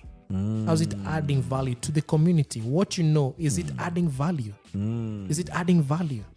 So they came together and the question was, what can we do with our skills, with our competence, with our network, with our ability to make the society in Chicago, because that's where it started, better. Is it a secret society? It is not a secret society. We are too open. If you go to Rotary International, you find everything about us there. So nothing is secret about it. We are open. In fact, quite the opposite. Remember, we talked about open door policies, open door government. That's what anyone can join. Anybody can join. Do they need to pay anything? Definitely. There has to be that pot that sustains the activities. For you to take, you have to give. Exactly. So how much is the joining fee? Let's start from here. There's a Rotary International. Okay. We start from there. So, and the headquarters. Yeah, that's a good aspect you have brought into it. So when you join Rotary Club, do you join the international? Is it the branch?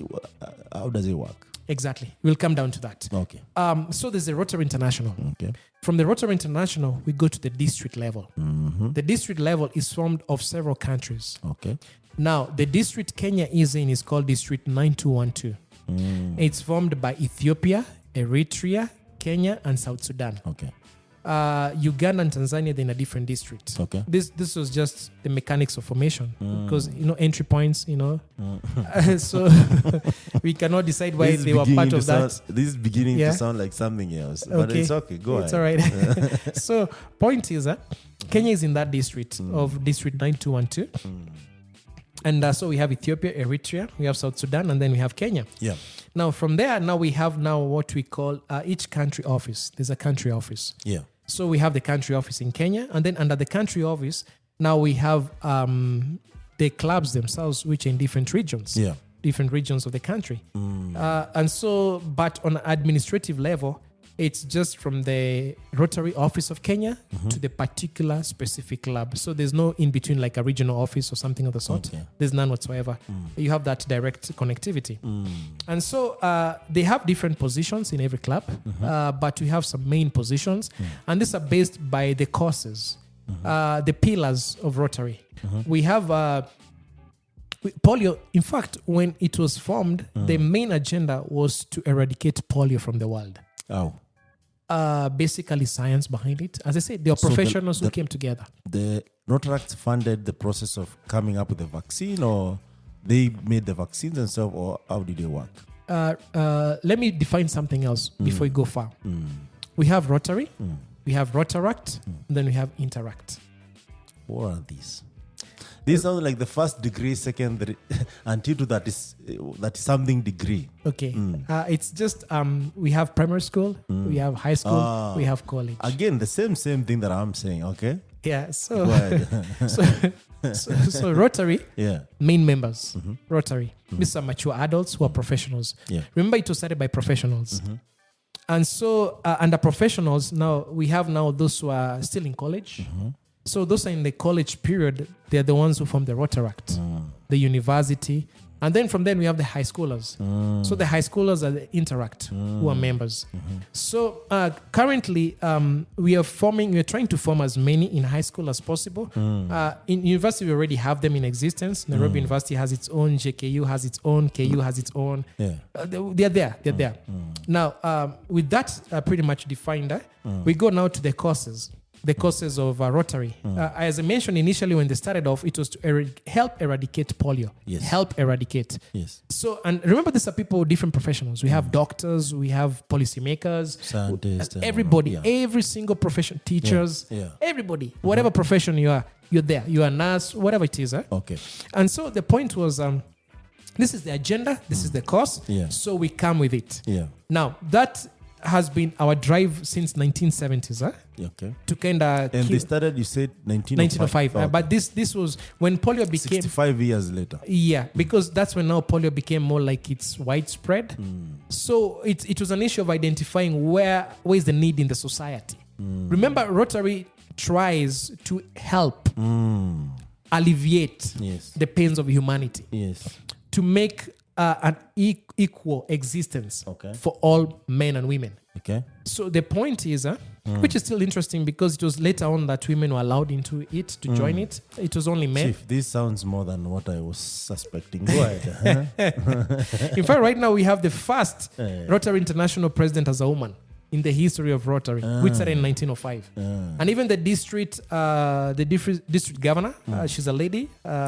From Ethiopia, she's also late. I mean, the thing is, it's been, you see, everything was guided by the governance in every society at that particular time, because at that time, women were not taking key roles. I mean, that's how the society was kind of built up. The reason? Because I hear in Illuminati is the same thing. I don't know, in the missionary the same thing. Also, even these women agendas become like the main agenda. Yes. In every other sector. Yeah. All of a sudden. True. So like there's an emergency somewhere. Yes. Why is that? It's because it needs, you see, as I said initially, all men are created equal. There's this period of time where women were considered to be second-class citizens, as much as Africans were considered to be the same. That's why we had slavery issues. So this is something that, it's as I said, life is dynamic, and it was all about control and power.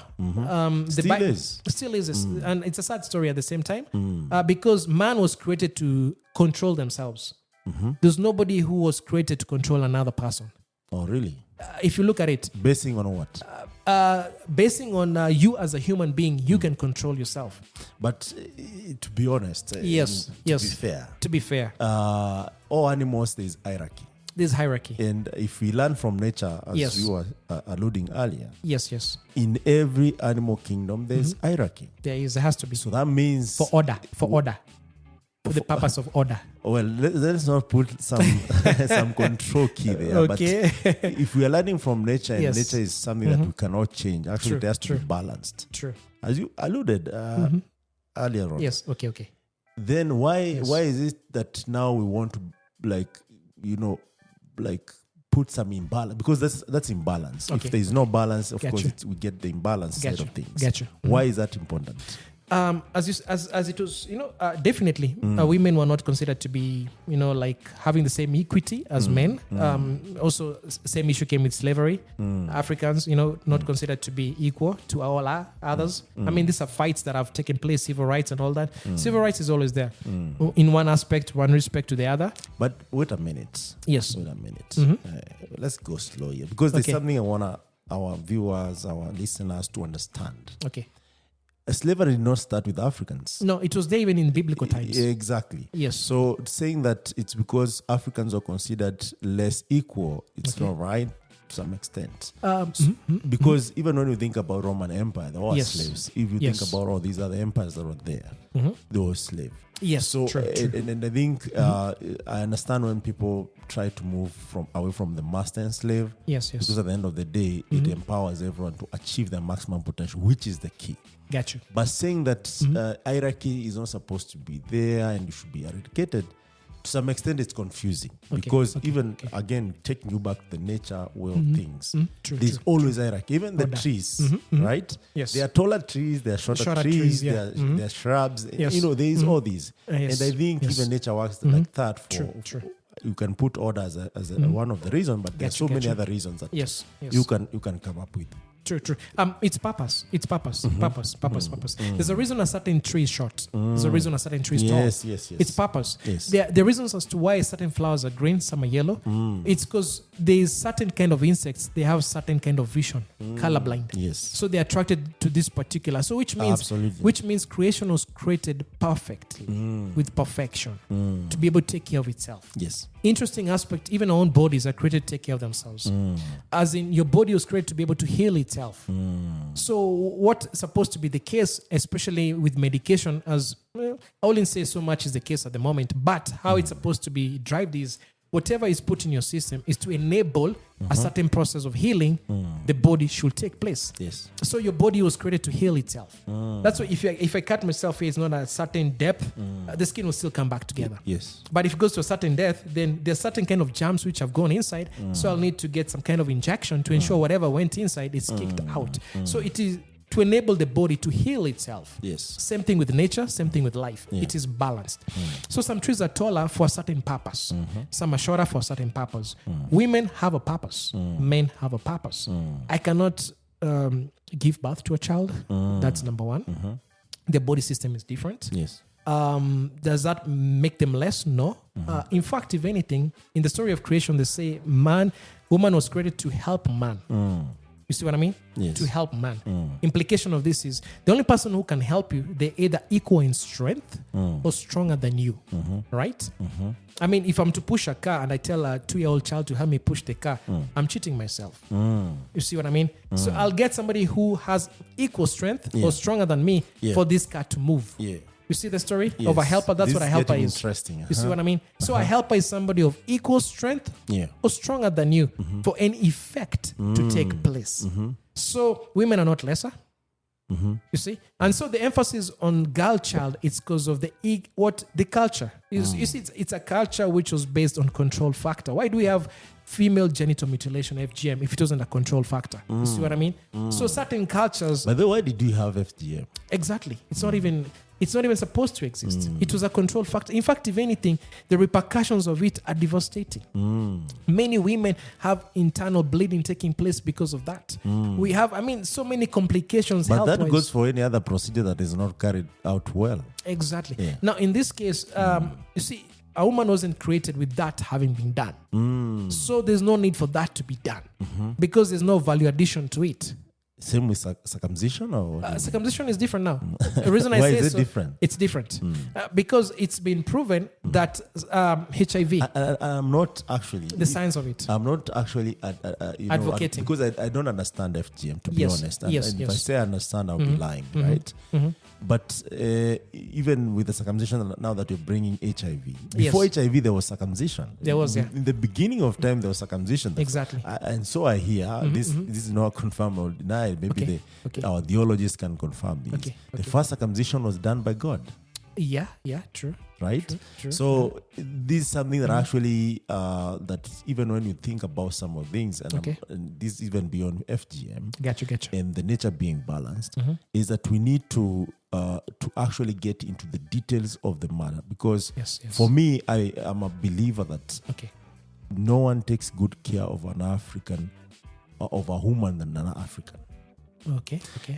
Before even the colonization and all these civilization and whatnot, women were always a priority. Women and children, even right now, actually, women and children were in African before even we knew how to read and write. Exactly. Yeah. And by the way, that's another topic because we used to write our own. We used to keep our books, own records, which was stolen, deducted, changed. True. So, do you think we are following someone's narrative with this? With FGM. With women, the whole imbalancing of human empowerment. What I can say is because there are people who are taking advantage of the whole process. I'm not saying women should not be regarded as equal. Actually, I've seen good intellectuals, brilliant ladies, right? Yes. And by the way, these ones, they don't ride on that narrative of I'm a feminist, I'm this and that. No. They just put in work. Exactly. They go the extra mile. Extra mile, yeah. They say when they need assistance, and they always show up. Gotcha. But there are these other caliber Yes. of guys who make a lot of noise. They want to be on the forefront Gotcha. at anybody's expense. Okay. And that's where I think we need to correct that. And I'm not saying that, in every process there is always a correction. Yes, perfection. Just to put, the right perspective. Exactly. Even for a little girl child that is out there. True. Not to believe that it will be given to them. For sure. They need to work for it. That's it. And I think also now that you're part of this Rotary Club, Rotary, yeah. it's good to like try and make sure that things are in a better place so that they are sustainable and all that. Yes. True. So on that perspective of women, culture, as I said, because they were intentionally not allowed to lead intentionally. Yeah. Not that they were not capable to. Okay. But they were intentionally not allowed to. Yeah. So the fight has been. So the disqualification number one, you are a woman. Yes. Just by the fact that you can't change that. And you can't change it. You're born that way. So there was that fight to now intentionally allow them into spaces. Because even the church, look at the church. The priests, not women, men. So it is an aspect that has been playing in society not to intentionally not to include them. Intentionally not to have them there. And so it's all coming down to it doesn't serve humanity better. You see what I mean? Why so? Because you know something I don't. I cannot claim I know everything. And if this person knows something I don't, why would I not include them into my space for me to be able to deliver that which needs to be delivered?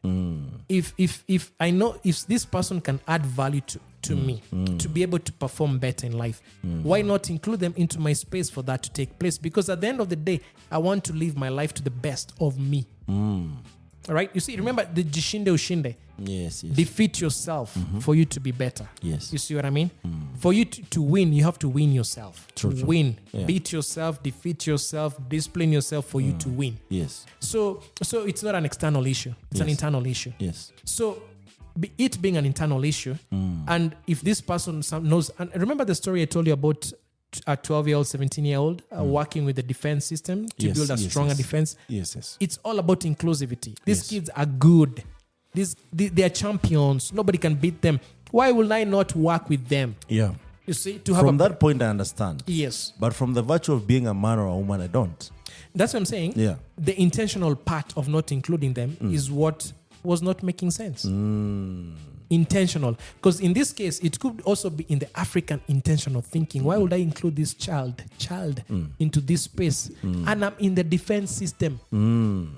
You see, that narrative is still the same. Because still in the African thinking setup, there's certain circles you cannot sit down and start talking. That's one thing that I want you to understand. Yes. That I understand. And maybe you can correct me. Maybe I'm wrong. I'm more wrong, right? It's okay. I totally understand Yes. when it comes to qualification, competency, capability. Yes. That every single human being, regardless of their gender, race, age, and all these other aspects that we measure, Okay. to be considered that they are capable. For sure.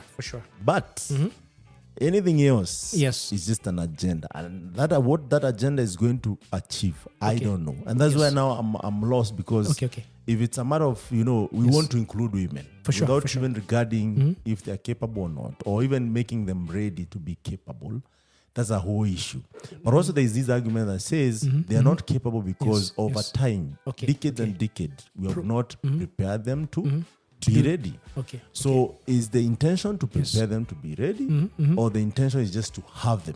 Because if the intention is just to have them, then of course you are creating another problem of imbalance, whereby we'll have maybe less competency. For sure. People who are just put there. And you have seen even with the MPs, governors, right now already, it's not even 2 months. Exactly. Already we have issues with the counties and whatnot. And even what they're discussing, you find it's really irrelevant. You see? Yes. But I'm not saying all women are like that. It's because maybe that woman is not really capable to do this. I got you. Or maybe their intention to do this is different from what actually could help other people. I see. So we have to get that out of the way. Exactly. Qualification should be the aspect of it. There's no question about it. Yes. If this person is capable to do something, give them the job. Yes. For the betterment of the society and the system itself. Because at the end of the day, that's what makes America great, by the way. Because America will welcome you. And that's why you have people like Elvis Mwenda Kibiti helping with building technologies in that country. Because that system has been built. Whoever is good, I don't care where you're from. You're from Pluto, Mars, whatever, Jupiter. But you're good in this, please, this is your home. Make it your home. In fact, you make you a citizen immediately. You know what I mean? The point is, they appreciate the excellence of work. That's why people like Akina Elon Musk were able to reach the extent they've been able to reach, whereby they're working with the Air Force on Space Force. This is a citizen. This is not a person who went through military. But is a civilian who's proved he has the capability they don't have. So they bring him to the table. We will work with you because we want to be the best in this world. And if you have what we don't have, we want you to be part of us. Because at the end of the day, it's about the best version of us in existence. The skill, exactly. We want to be better than that country. We don't want you to go to that country because if they see this, they will take you. And that will make them better than us. So we want to be the best we can be. We want not our 67%. We want to be 100. And if you make us reach that 100, we want you. So that should always be the bottom line. Yes. Preparation. And I think that's why this girl reach out has been, because if you look back in... That is from the club. No, we're talking... Going back to the club is different now. Oh. That one was a deviation. Oh, I see. That was a deviation on the history of where it's come from and where we are right now. And it was just based on how culture has been over the years. Now, talking about the courses for Rotary. The courses for the Rotary, we have education. So equity in education, ensuring that all men get quality education, all men and women, all humanity gets equal education in every part of the world. You do agree that is definitely not in existence. Definitely, we can even testify that there are places here we don't have schools and classrooms in our own country. The other day, I was listening to an interview for the new MP for Wajir South, I think it was, and he was talking about him needing 300 teachers immediately just to kind of create a bend, a mark to be able for students to have somebody to teach them. They don't have teachers in Wajir. In Wajir, he said they don't even have an iota of tarmac. In Wajir, there are no teachers. Right, leave alone even teachers. No tarmac. There's not even tarmac right now in this. How much did they get for this county thing for the last, I don't know how many years? 10 years. There you go. There you go. We come back to that now. Devolution has not been perfected. It is a good cause, but it has not been perfected. Which means accountability has not been to the level it needs to be, whereby you don't take a shilling that belongs to the government. Leave it alone. Let it do its purpose, its work. If you look at the Western culture, good example where I lived, the US, is that you cannot even a shilling will cause you to be prosecuted. You know what I mean? Not even that. If I cannot reach my own counselor, trust me, that counselor will be impeached. Just because my child cannot... How to be reachable. You have to be reachable. I put you in office to serve me. I put you in office. You are my employee. I employed you. My tax money is what's paying your salary. No, it's true. It's the reality of it. It's practical. Not just from the, it is the truth. By the book or something. It's the truth. As in, whatever you're using in terms of your car expenses every morning is money the public is paying for your existence. Literally, for those 5 years. Your existence is from our pockets. So why should I be unable to reach you? Starting from That's a very good question. Why can't... People change numbers. Like right now, call your counselor. You tell me if you get them. Just after they won or lost, whichever comes first. They are no longer reachable. I agree to that. But also that brings the point of the people we elect, we ourselves. We are the ones who put them in office. Why are we putting them in office? Do we know what we want before we put them in office? So true. Because if we know what we want, it's easy for us to ensure the right person is in office. So initially it boils down to, do I know what I want? Do I know how to get what I want? And is that what I did? Because of this, what happens is we put people in office concerning pressure, influence, because I don't know what I want. Good example. For example, I go start one business in that corner, that part of the world, that particular corner. I start a hardware store. Give me 2 years, we'll have 20 hardware stores on that same line. Why? People are not thinking out of the box. That's my point. I'm going with what this and that and that and that person did, and they made this and this money. Why don't I do the same and make the amount? Copy and paste. You see what I mean? And this brings the aspect also of lack of collaboration. Lack of it's competitiveness. And a lot of competition. Yeah, that's the point. Because what would happen if that person opened a hardware store and it did well? I come back, I do my market survey. Yeah. If he's selling that and he's making this margin, it serves me best to see what value addition he needs for his clientele to start a business that will add value to his business and not kill his margin and kill my margin. Yeah. That's where we are growing together as a society. So if he's selling all this kind of concrete, I sell something he doesn't sell. Yeah. That his clientele, once they come from this shop, they'll feel almost like a mandate to come to my shop to complete what they want, as a unit. Yeah. So it's an issue of that aspect of collaboration and not competitiveness. And as I said initially, Rotary Club, coming back to it, it was formed by professionals to identify the needs. And once they identify the needs, they work as a unit towards eradicating whatever, or rather mitigating, or rather supporting systems in place to ensure that is achieved. Yes. So they have different causes. Yeah. They have the mother-child care, which has been an issue for years and years. Taking care of mothers, prenatal, postnatal care, which was also an agenda of the previous government. Because we saw what the former first lady, her initiatives were towards supporting maternal issues, child issues. And then another is improving livelihoods. Yes. We have to improve livelihoods by ensuring there's equity. What are the gaps in the society? Whatever those gaps are, then we as professionals, we come together as professionals to offer our skills to support that agenda. Support that agenda. I'm not coming as a person who, definitely that adds strength to it. But I'm not coming representing a company, but I'm coming with the objective of that company to support this agenda. We are all common on a pot towards meeting a need. So it becomes our driving factor is we're kind of filling in the gaps which are not being filled in. For example, like maybe the government is finding a challenge to fill this and the professional world is not able to reach this because they are not coordinating well with the policy makers. So where can we enable the entire process in order for this to be achieved, for the society to be better? Remember, at the end of the day, our goal is what? A better society for humanity. That's what our goal is. So whatever the needs are, we come as professionals, policy makers, whatever our capacity is, teachers. Because, as I said, education is one of our pillars. So the teachers in that sector, they know where the gaps are. They know what needs to be done. So how can we work with the teachers to enable this and this process in the CBC to be perfected? So that becomes, Rotary is all about, we have those 7 pillars. There's the wash systems, clean water sanitation. And, one of, right now I'm the International Service Project Director for what you call Lavington Eco Rotary Club. Lavington Eco Rotary Club is the first eco-based Rotary Club in Africa. We are the first one to start one. Because environment was never an agenda under the Rotary International. They only had 6 pillars. So number 7, we added environment. And the purpose of adding environment is because it's critical to our existence. It's even part of the UN SDGs. Taking care of it's what ensures sustainability of communities and society. Taking care of that. We need the ecosystem. We need the biodiversity. We need oxygen. For oxygen, we need trees. For trees, we need good soil. For good soil, we need all. It's a whole chain. So environment was critical. So we add, and so Lavington Eco Rotary Club in Kenya was the first in Africa, where I served as a project director in the last year. Our year starts in July, beginning of the year until June.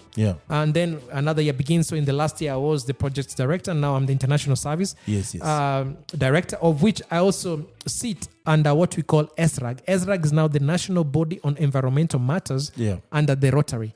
So it's called Environmental Sustainability Rotary Action Group. So it's whereby anybody who cares about the environment, anybody who has a skill, a passion towards the same, ensuring that the environment, the climate, whatever it takes, the biodiversity is being preserved, and also mechanics of ensuring that the population kind of participating in that, because participation of all humans is critical for this to be a success. So on the international body, that's where I sit as the Africa lead communication coordinator on that. And so mine is to ensure that we reach the grassroots with the story.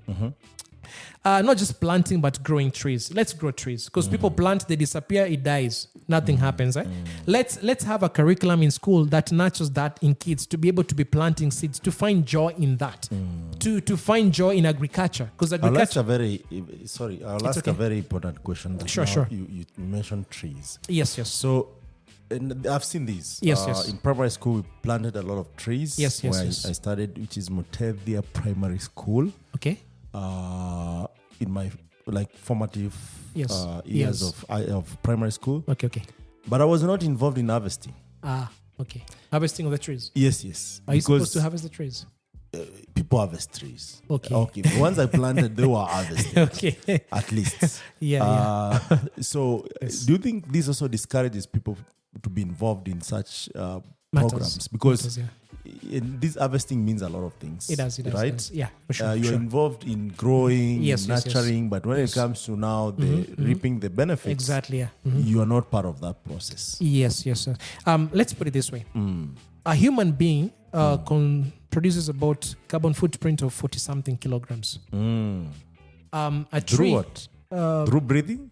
A lot. Your daily activities. You're going to use a car. This car will travel from here to here. There's carbon influence in that. Your eating habits will also contribute to that. Leaving the lights on also contributes to that. There's a ripple effect to it. So the tiny aspects, for example, the clothes that you have at some point, they will not fit you or they become tattered and you decide that the dumpster is a good place for it. Yeah. There's no circular economy around it in such a way to take it back, into the economy space. So it's somewhere in a dumpster lying. You know what I mean? Yeah. So various aspects, we do add to that carbon footprint. Yeah. So 40-something, they put 42. And now, a tree will take about 50 years. 50 years. Which tree is this? A tree, any tree. That's just the general statistics. Okay. It the indigenous or the indigenous. Indigenous. Indigenous. Okay, it takes a long time. It takes a while. Yeah. So let me ask this then. Yes. Should we be planting indigenous trees or just normal softwood tree? Let's go to indigenous as much as possible. And Rotary has been leading this in the District 9212. We have what we call the Million Tree Campaign, whereby we're advocating planting of indigenous trees. Reason behind it's because there's a certain value they do give to us. There's a certain biodiversity they do contribute to. The mangroves it's good you have mentioned District 9212. 9212, yes. And Ethiopia is leading. Ethiopia is there too. Is the president a member of Rotary? The Rotary. I think he was given one of those honorary because he's been a champion in that. And definitely he's doing a good job. It's a good example. It shows. Reason as why I was giving you the numbers towards the carbon footprint, it's because the oxygen we are breathing right now, it's because of a tree that was planted 50 years ago. 50 years ago. The tree is the oxygen we are breathing now. So whatever tree we are planting now is not even for us. It's for somebody 50, 60 years later to have that oxygen. So it brings down the thing of what we do. Are we doing it to add value to the society? You remember that conversation? But let me be controversial a little bit. Let's go for it. So the oxygen only comes from the tree, or the oxygen exists? We just ensure that we maintain the cyclone of it so that it doesn't escape after the outer layer is depleted by carbon. Yes. We found oxygen on Earth. That's why we existed. And when we found oxygen, we had enough trees. The system of breathing, mechanics of it. So this is interesting because also I'm curious enough to know, were there deserts? Back then? Yeah. Deserts were there in existence. Yes. I believe they were there in existence. They were built with the earth. I believe deserts were there because they contributed to a certain ecosystem. There was balance. Point is there was balance. Yes. And imbalance has been created by man, whereby we are more thinking of industrialization kicked in. So we need more sand, we need more soil, we need to construct more buildings. We have need for this. We do more mining. We do the quarries. We leave the quarries open. So there's a lot that humanity has contributed towards that imbalance. We are cutting trees. Why? Because we want charcoal. And that brings the aspect of now the thing of bioethanol becoming a trend. But there's lumbering. So it's not only charcoal, but there's there's also lumbering, yes. Now, with the lumbering aspect, it has to be controlled. Now, the lack of control factors is what's causing desertification. You see, it's an issue of... as you said, we always need a leader to lead for there to be order in the society. Yeah. The rule of law has to be there to ensure balance is in existence, because Earth itself works with laws. Yes. It works with laws. Do you know, I feel like there's only one solution. You can tell me what is Rotary is doing, because you said it's going even beyond planting trees. Yes. Selflessness. That's it. Because if you're selflessness, you have you're not selfish. Yes. And you care about others and what is happening to the environment. Yes. And your mind is aligned. Yes. Even cutting a tree will take a lot of consultation. For sure. And also you'll mitigate how if I cut one tree, do I plant 5? Do I plant 1? Exactly. And all that. Yes. And how long it will take to grow so that next person who want to cut a tree, they can have it. Yes. So does Rotary have a program to even educate people around these, empower people about these, or is this Yes. We do the advocacy aspect. Now, like Lavington Eco Rotary Club, remember we have the Rotary, we have the Rotaract, and then we have the Interact. Yes. And then what us guys, we have taken it a step further. We are going into primary schools. Remember, 4K Club was revived. And it's good it was revived. Because there's that learning aspect from that level that becomes a habit later on in life. 4K kind of, you see, the nurturing aspect is good also. What I mean by it's good also to humanity itself. Because as a child, if I know how to nurture a tree, take care of a tree, pour some water, do some weeding aspect, I'm learning nurturing skills, which means when it comes to dealing with the human beings, the same skills are transferable. So there's a learning that we've been doing. We started what we call the eco clubs. We have 8 schools we've adopted in Nairobi. And we started with Kawangware Primary School. Kawangware Primary School, we have the non-plastic use. We have dumpsters for plastics. We have dumpsters for all others, even organic. And also we have a compost pit. We teach them how to be able to create compost pit to use in gardens to promote what we call organic farming. As in kind of deviating them from thinking that you have to use chemicals to grow food. So, GMO. Exactly. The point is we're trying to tell them that you can easily grow nutritious foods, consume nutritious foods, and this has a health effect to you, basically becoming more healthy. Now, for example, I'm also part of a campaign that is fighting type 2 diabetes in Kenya. I'm part of a data think tank and an organization called Gordon that's leading in the Directorate of Research and Innovation in the Ministry of Agriculture, whereby we created a curriculum. And this curriculum is to be able to show the linkage between agriculture, health, and education, and ensuring that linkage is in existence. Why? Reason behind it is because there was a period whereby only 4 students had registered to study agriculture at the University of Nairobi. Remember, it's University of Nairobi. Why? Because the young population is not seeing the need to study agriculture. Yet, this is what forms 33% of our GDP, which means something is lacking. Which means something is bound to happen, not good for a population that's growing. Lack of food, it's going to happen. Malnutrition is already in existence. Now we are pushing the envelope further. Because if we don't have people to advise the farmers, because with devolution, something was never devolved, and that is extension services. So you find most of the farmers don't know if they have an extension service. They've never seen one after devolution. They've never seen one. And if you go to those offices, they tell you that they don't have the facilitation to do that. There's an appointed person, but that's 1 to 5,000 farmers. So you find that most farmers have never seen somebody coming to their farm to tell them, your soil is not good. Your soil cannot grow this. You need to grow this. This is where the market is. This is what you should focus on. Plant avocados. Plant this. This is good for your soil. It doesn't exist. No one. So my point is we are not enabling the percentage, which is 33%, to grow. If anything, we're pushing it down. Which means now, another aspect comes into play. The youth. The youth are running away from it because when you think about farming, you think about poverty. They grew up in such families. Daddy didn't have enough money to even buy me a sweater, to buy me shoes, to buy me socks. Which is very true. Which is true. Why?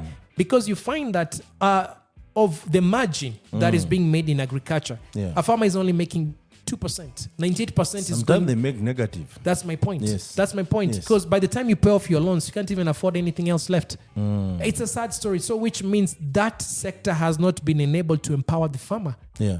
And as Lavington Eco Rotary Club, that has been also one of, and even as Rotary International, even as SRAG, there's one of the pillars is called improving livelihoods. Yeah. And that's one of it. How can we improve the livelihoods of these communities? What are the gaps? What are the challenges? How can we ensure there's equity in the society? So those are things that need to be addressed. Now, when coming to the linkage, it's an issue of interest.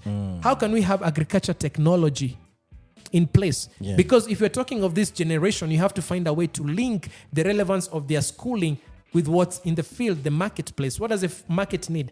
We need an soil testing mechanics that will not take 2 weeks. Yeah. It will take 2 days. Yeah. It will take 15 seconds. Yeah. Of which one of the youth that I worked with at Kenyatta University was able to build. He built a soil testing kit called Shamba Assistant that gives you results in 15 seconds. Yeah. As opposed to 2 weeks. Yes. And this is something you can have, you can own, you can have it in your house, or a cooperative can own. So when a farmer has it, they can easily lease out from each other. Yes. Enabling another whole, business aspect, commercial aspect to come into play. So at the end of the day, as you can tell, we as Rotarians look to see where can we enable equity in the society. For the farmers, what can we do? Agroforestry, how can we help you to be able to nurture nature and still, produce the kind of food that's needed? Because 37% of our soil in Kenya is degraded, and sadly to say so. Yes. So if it's degraded, then what kind of quality of food are we producing? Yeah. Is it good for export market? It's not good for, why? Because it doesn't meet this and these standards. Yeah. Does a farmer know this? They don't know this. So you see, so as Rotarians, we come together to kind of map out what are the deficiencies to enable this equity in the society, to enable humanity to continue growing and existing. So, as I said, Lavington Eco focus was environmental matters, everything to do with the environment, not just growing trees, but ensuring they're nurtured. So for each student in each school, we give them a tree to grow with. So this is your tree. And we have mechanisms, measures in such a way that we do monitor that. Yes. Now, the plastic waste, they put it together somewhere. There's a company that comes, collects, and pays for that plastic. That money goes back to the students to have what we call free food, free lunch. You see what I mean? I see. So it becomes a whole ecosystem that's enabling itself. They are taking care of them. They're taking care of the environment. And guess what? The money that's coming out of this, guess what's happening? It's feeding them. It's meeting their needs as students. We don't have enough pencils, enough books. We don't have kids, don't have sweaters. Guess what? This kit right here, as a result of your effort to add value to your own environment, we will take care of that problem for you. So we are working as a team, collaboration here. You take care of that. Let's find a way for this to take care of you. Excellent. You see what I mean? Yes. Yeah. I think I get the point. Yes. And yes. If someone is listening, how do you join Rotary? Rotary is easy. In every region, there's a Rotary Club. As I said, we have different pillars. We have the education aspect. We have the child and mother care. We have the wash aspect. And then also now we have the environmental aspect that was added. Improving livelihoods is another aspect of it. We have Rotary Clubs that even started circles in communities to enable those communities to be able to build themselves instead of waiting for a handout from the government. We have Rotary Clubs like here in Nairobi. Lavington Eco is working with the CBO Mau Mau. And also it's working with they're called getting Mau Mau. There's a CBO called Mau Mau in Kawangware, not the original one. Okay. Yeah, this is just I think a name. that Mau Mau name should be patented so that people stop using it. Misusing it. Misusing because I think it. that is misusing it. I think so too. Every time I hear Mau Mau, You think, there's you reflect. something that comes Yes. in my mind. So Yes. and I hear there is Mau Mau. Yeah. Oh, anyway, go ahead. It's okay. It's okay. It's okay. So just pointing out, now a club there are different clubs. There are 133 clubs. You're free to join. And so the point in Kenya, the 133 clubs in the district. That is Kenya, in Ethiopia. Kenya, yes. So you're free to join the one that is in your locality. Like in Nairobi, I think we're about 4 or 5 clubs. So you'll find in maybe Kiambu, there's Murang'a. You go to Kisumu, But what are go the to charges? Malindi. The charges, each club has its own requirements. Oh, okay. Now, the one that where I serve as a director, just 15,000 yearly fee is needed. And that's basically to add to something called the foundation. There's a foundation pot. The foundation is to collect money from different clubs in order to be able to... Remember, we're all fighting the same problem. We're all meeting the same need. And that's why we all collectively came together. So whatever we contribute as individuals, as clubs, goes to that cause, in addition to supporting what you're doing at the local level. Yeah. Also on the global level. Yeah. So what happens with that? The Rotary also has grants because we do get support from different institutions. We work with governments. We work with the private sector. Yeah. Remember, it's all enabling meeting a certain need in the society. Yeah. So there are those grants. For example, now when we are applying for a grant and we need more money than we ourselves have collected as a club, we go to that pot and apply for a grant. Remember, the pot is global. It's not just local. Yeah. So we apply there and then we get. I know they spent about 87.5 million last year on grants. US dollars or Canadian? That was US dollars. Okay. That was last year. Across the global. The global, yeah.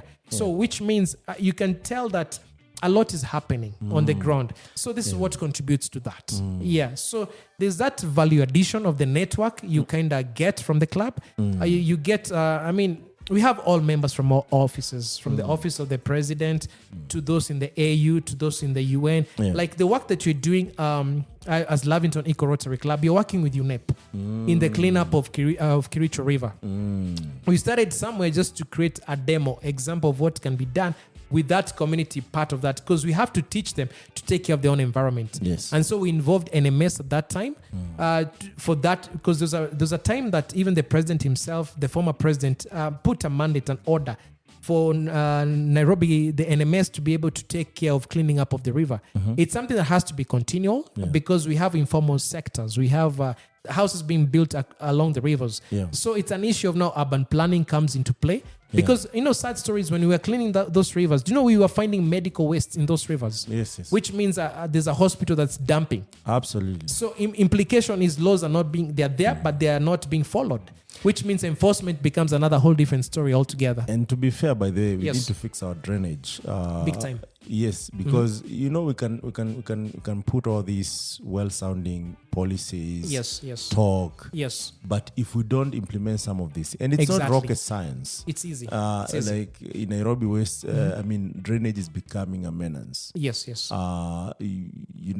go to the airport, the drainage is leaking. You go to the street, drainage is leaking. Yes. Lavington itself here, drainage is leaking. True. Can we find a proper way of, because once we solve that, then we reduce even what goes to the Nairobi River. Exactly. And then start maybe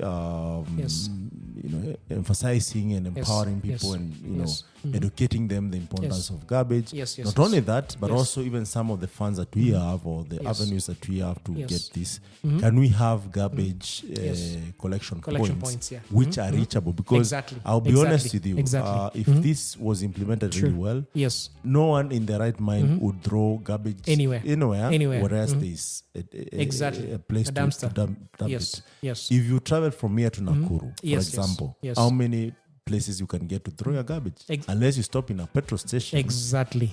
But you can have these things along the highway. Exactly. Right? Or even in the vehicle itself. That becomes a habit. Well, it has to become a habit. But think of it this way, and I want to be fair to even the people with the vehicles and all that. Gotcha. That if, say, a bus which has 100 people traveling from here to, I don't know, Nakuru. Okay. If each of those threw a tin or something, that's a lot. What kind of collection you need, right? Exactly. So we need to also as since government puts things in place, and I think even private sector can contribute to this. Yes. I see people like, telcos. Yes. I'm sure even Africa Stocking. Yes. All these, private companies. Yes.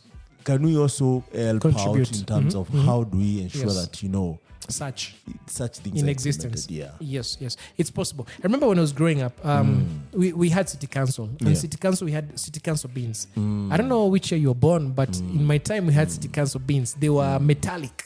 Every house had one. I wasn't born in the city, so okay, maybe okay. that, Okay, but in the city itself, Nairobi City Council, we had beans, and they were metallic. And they had scheduled days of being picked up and emptied. At some point, I don't know what happened to Nairobi City Council, that stopped. We had people who were sweeping roads every single day. This was then, when I was growing up as a child. So later on, when I started seeing things are not the way people realized they could hand without working. That's what they realized. Because if the corruption is at the top, then it trickles down. You realize, okay, if you're getting your billions there, I'll be getting my 10K, whatever, without doing anything. So I think it's more of accountability, like accountability, discipline from the top. Because, and again, I repeat what I was trying to put across here. Human or the nature itself, it has to be balanced, right? Yeah, for sure. Like if you are the head of the house, for instance.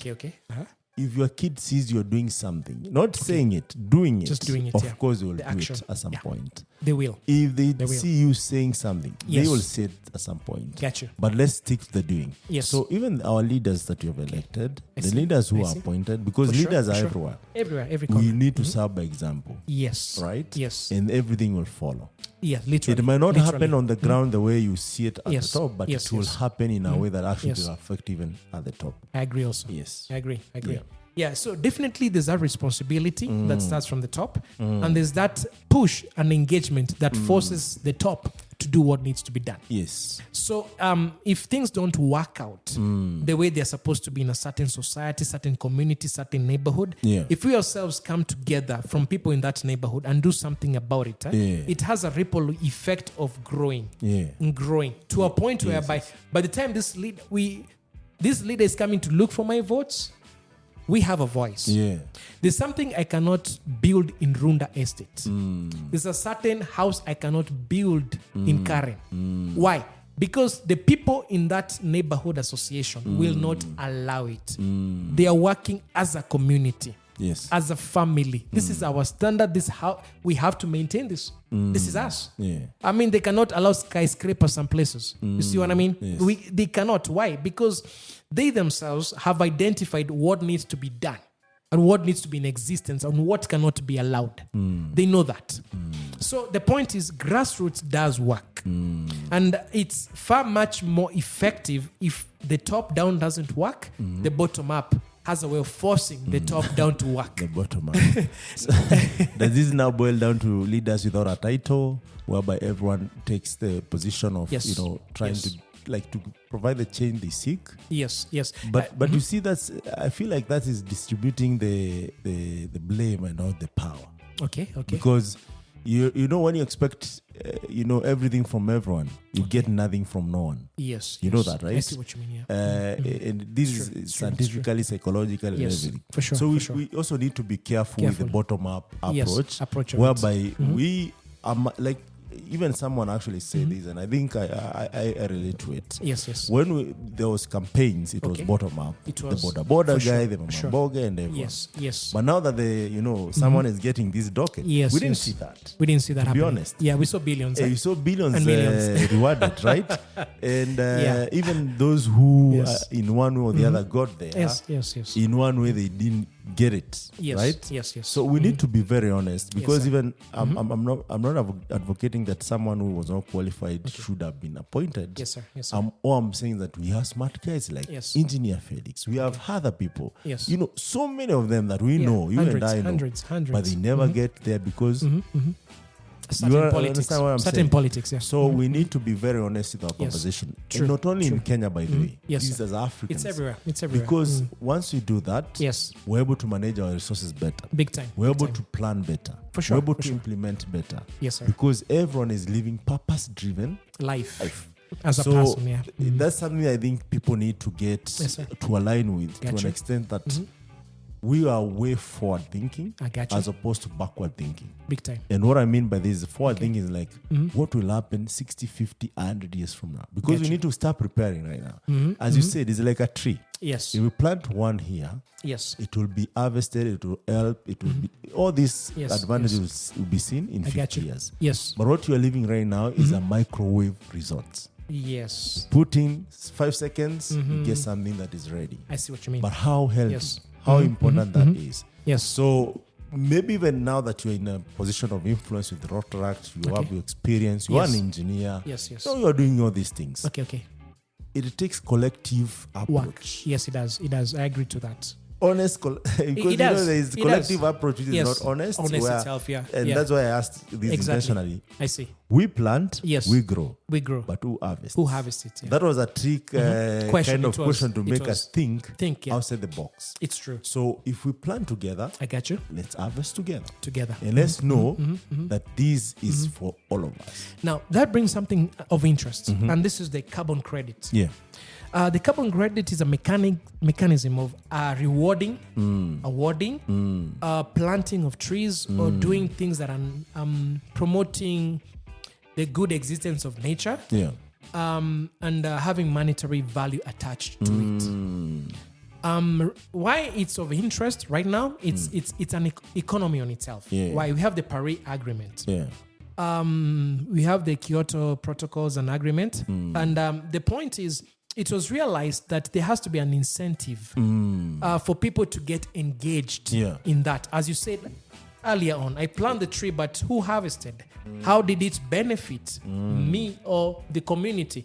If I know that this tree I plant, I'll be getting a certain monetary value out of it by nurturing it. Yeah. Do you know I will be watching this tree till the day I'll pass it to my child to keep watching it? Yes. Because there's money coming out of it. Yes. That's how I knew my trees were harvested without me.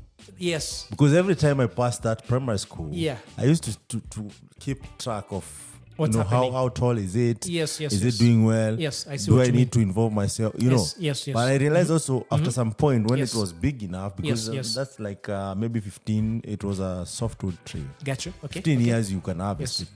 So I realized, okay, Yes. there are younger trees, but Gotcha. now the bigger ones are Yes. no longer there. Yes, and yes. I understand, by the way, because they used them to build. When I was there, Okay. the classes were wooden, Okay. so they upgraded to storage. What do you call these?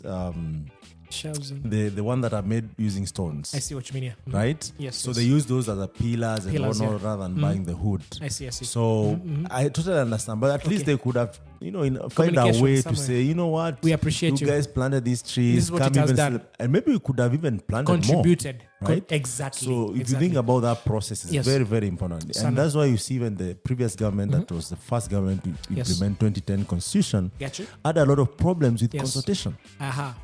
and public participation. participation. Yes. Because we assume, because Yes. in leadership, Yes. we are the bosses. Exactly. And supposed to be, we should be the servants. Yes. And every time, and I'm sure. not saying that in see. every nitty-gritty thing you need to Gotcha. call the whole constituents and ask Yes, them what yes, they think. yes. But All I'm saying is that accountability. be as involving, Yes. be as transparent, That's it. and also embrace feedback. That's the point. That's the point. Yes. In fact, in Mangu High School, of all the Catholic schools in Kenya, Yeah. we were rewarded for having the best environment program. We've nurtured so many trees. Yeah. In fact, even the cooking aspect is all renewable energy, because we are embracing the issue of carbon footprint. Yeah. Having as less as possible Yeah. in that environment. Yeah. And also the school having an ecosystem that kind of takes care of itself. We are not planting to cut. Yeah. We are planting to ensure there's enough oxygen for sure. Yeah. The aesthetic appeal of it also. Yeah. The soil is good enough because the trees do contribute nitrogen to the soil. Yeah. So which is good for farming aspect. We have the agriculture students who can be able to kind of further up on that one. Yeah. So the point of even starting from the primary school to teach them those habits in such a way they can you see, they say train a child, and then when they're of age, they will still always come back to it. Yes. Other than just running away from it. Yeah. Because what you know is what you do. Yeah. And that becomes their normal. So that's why Lavington Eco has those eco clubs in primary schools, which has been impactful in some way. As you can tell, the monetary value that comes from the plastic sold is feeding them. The school feeding program. So they see even the importance of collecting the plastic bottles. They see the value. Actually, they can collect them from somewhere else to bring them here to get more money. For sure. You see what I mean? Yeah. And that's why I was talking about the incentives of the carbon footprint, the carbon credit. Right now, I know a carbon credit can go up to $300 per carbon credit, which is 1 ton of carbon dioxide. How do you measure that? Sequestration of it. There are many ways of doing that measurement. For example, if it's maybe motorbikes, this motorbikes produces this for this amount of fuel. So instead of putting this fuel, what about if it's an electric bike? Then how much of that CO2 have you prevented from going back into the air? You see what I mean? There's certain trees like the mangroves, they produce more oxygen, and they absorb more carbon dioxide. There are measurements for that. There are algorithms set in measuring that.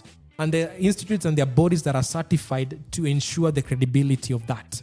So there's a whole system surrounding the credibility of the measurement in such a way that even communities can come together. In fact, the pilot in down in the coast of Kenya in Mombasa, there's a group that was growing mangroves, and a certain organization which was a pilot to successful, and whatever CO2 was being kind of measured that is being absorbed by these trees, the mangroves, the money is given to that society, that community to build themselves.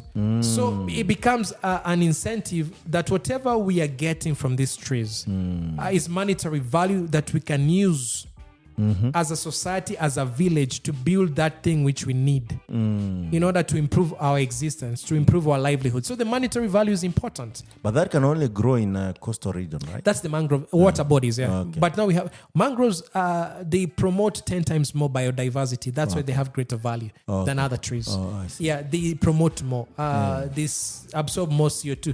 Carbon sequestration is absorbing of CO2 into the soil. So they do much of that compared to other trees.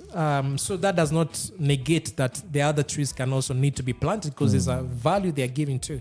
Yeah. So, do you think government initiative like what Rwanda is doing with the electric cars, I understand also if you buy a more newer car, it's zero taxation. And there are more new cars in Rwanda than any other place in East Africa. Yes. Also, there are more electric cars in Rwanda than any other country in East Africa. It's a pretty small country, but it's really noticeable. It is. Even motorbikes, because they use a lot of bodabodas and motorbikes. So such initiatives, how can we scale them, even with these districts and whatnot? Easy. What we have, in fact, right now, we have a number of organizations promoting the same in Kenya. Use of electric motorbikes. You have like the EcoBoda. There are so many of them. It's an issue of what kind of incentives can they get to continue that industry, manufacturing industry. Manufacturing industry, they are heavily taxed. So if there's a way, as the reason as to why we started having so many motorbikes on the road, it's because there was tariff that had been removed for them to be imported. And also when it came to the solar panels, and that's why Kenya right now, 90% of our energy is renewable energy. So there was a time solar panels were coming without being taxed. I don't know what it is right now. But such kind of incentives promote that kind of behavior. And it's good. Now, Rwanda can easily claim that, you see, the number of vehicles we have are this, and they all use this. And the kind of size of engine they have is this. And therefore, the amount of carbon dioxide that is not being produced by these cars is this amount. Yes. You see, that calculation is easy. Yes. And so they can easily claim, because you see, if they are part of the Paris sign agreement, they can easily come to now Google, tell Google, these are the carbon offsets we have. Can you buy them from us? Because all the companies that have signed up, like Shell, we have all these companies that have signed up to be able, because this is how much carbon dioxide their manufacturing sector does produce. So they have to come up with a way to reverse that. And since they cannot grow all these trees, and see they still have to continue maybe using coal to some level, then they come and buy carbon offsets from these organizations, these countries, these companies, these communities. So they put the money there in order to justify them to continue doing the stuff that is avoiding CO2 in the air. Yeah. You see what I mean? I see what you mean. Yes. And without further ado, this brings us almost to a close. That was a very good conversation that needs to be happening constantly. And I would like, as any other guest I've invited here, to give us a parting shot. Mine is easy. The environment we live in, let's find a way to make it better. Yeah. It doesn't take too much. Yeah. People still have the habit of throwing things everywhere and anywhere. Take a habit of being conscious of what you throw, where you throw. Yeah. I know some things people have learned over the years since they were kids, but it takes one person, 2 people, 3 people, 4 people to be conscious of the environment. We all want a better environment. Yeah. And it's not the work of the government to do that, but it's our own responsibility to ensure we have a better environment.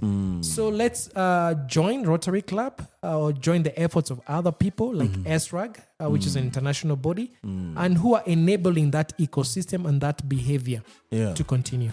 Amazing stuff.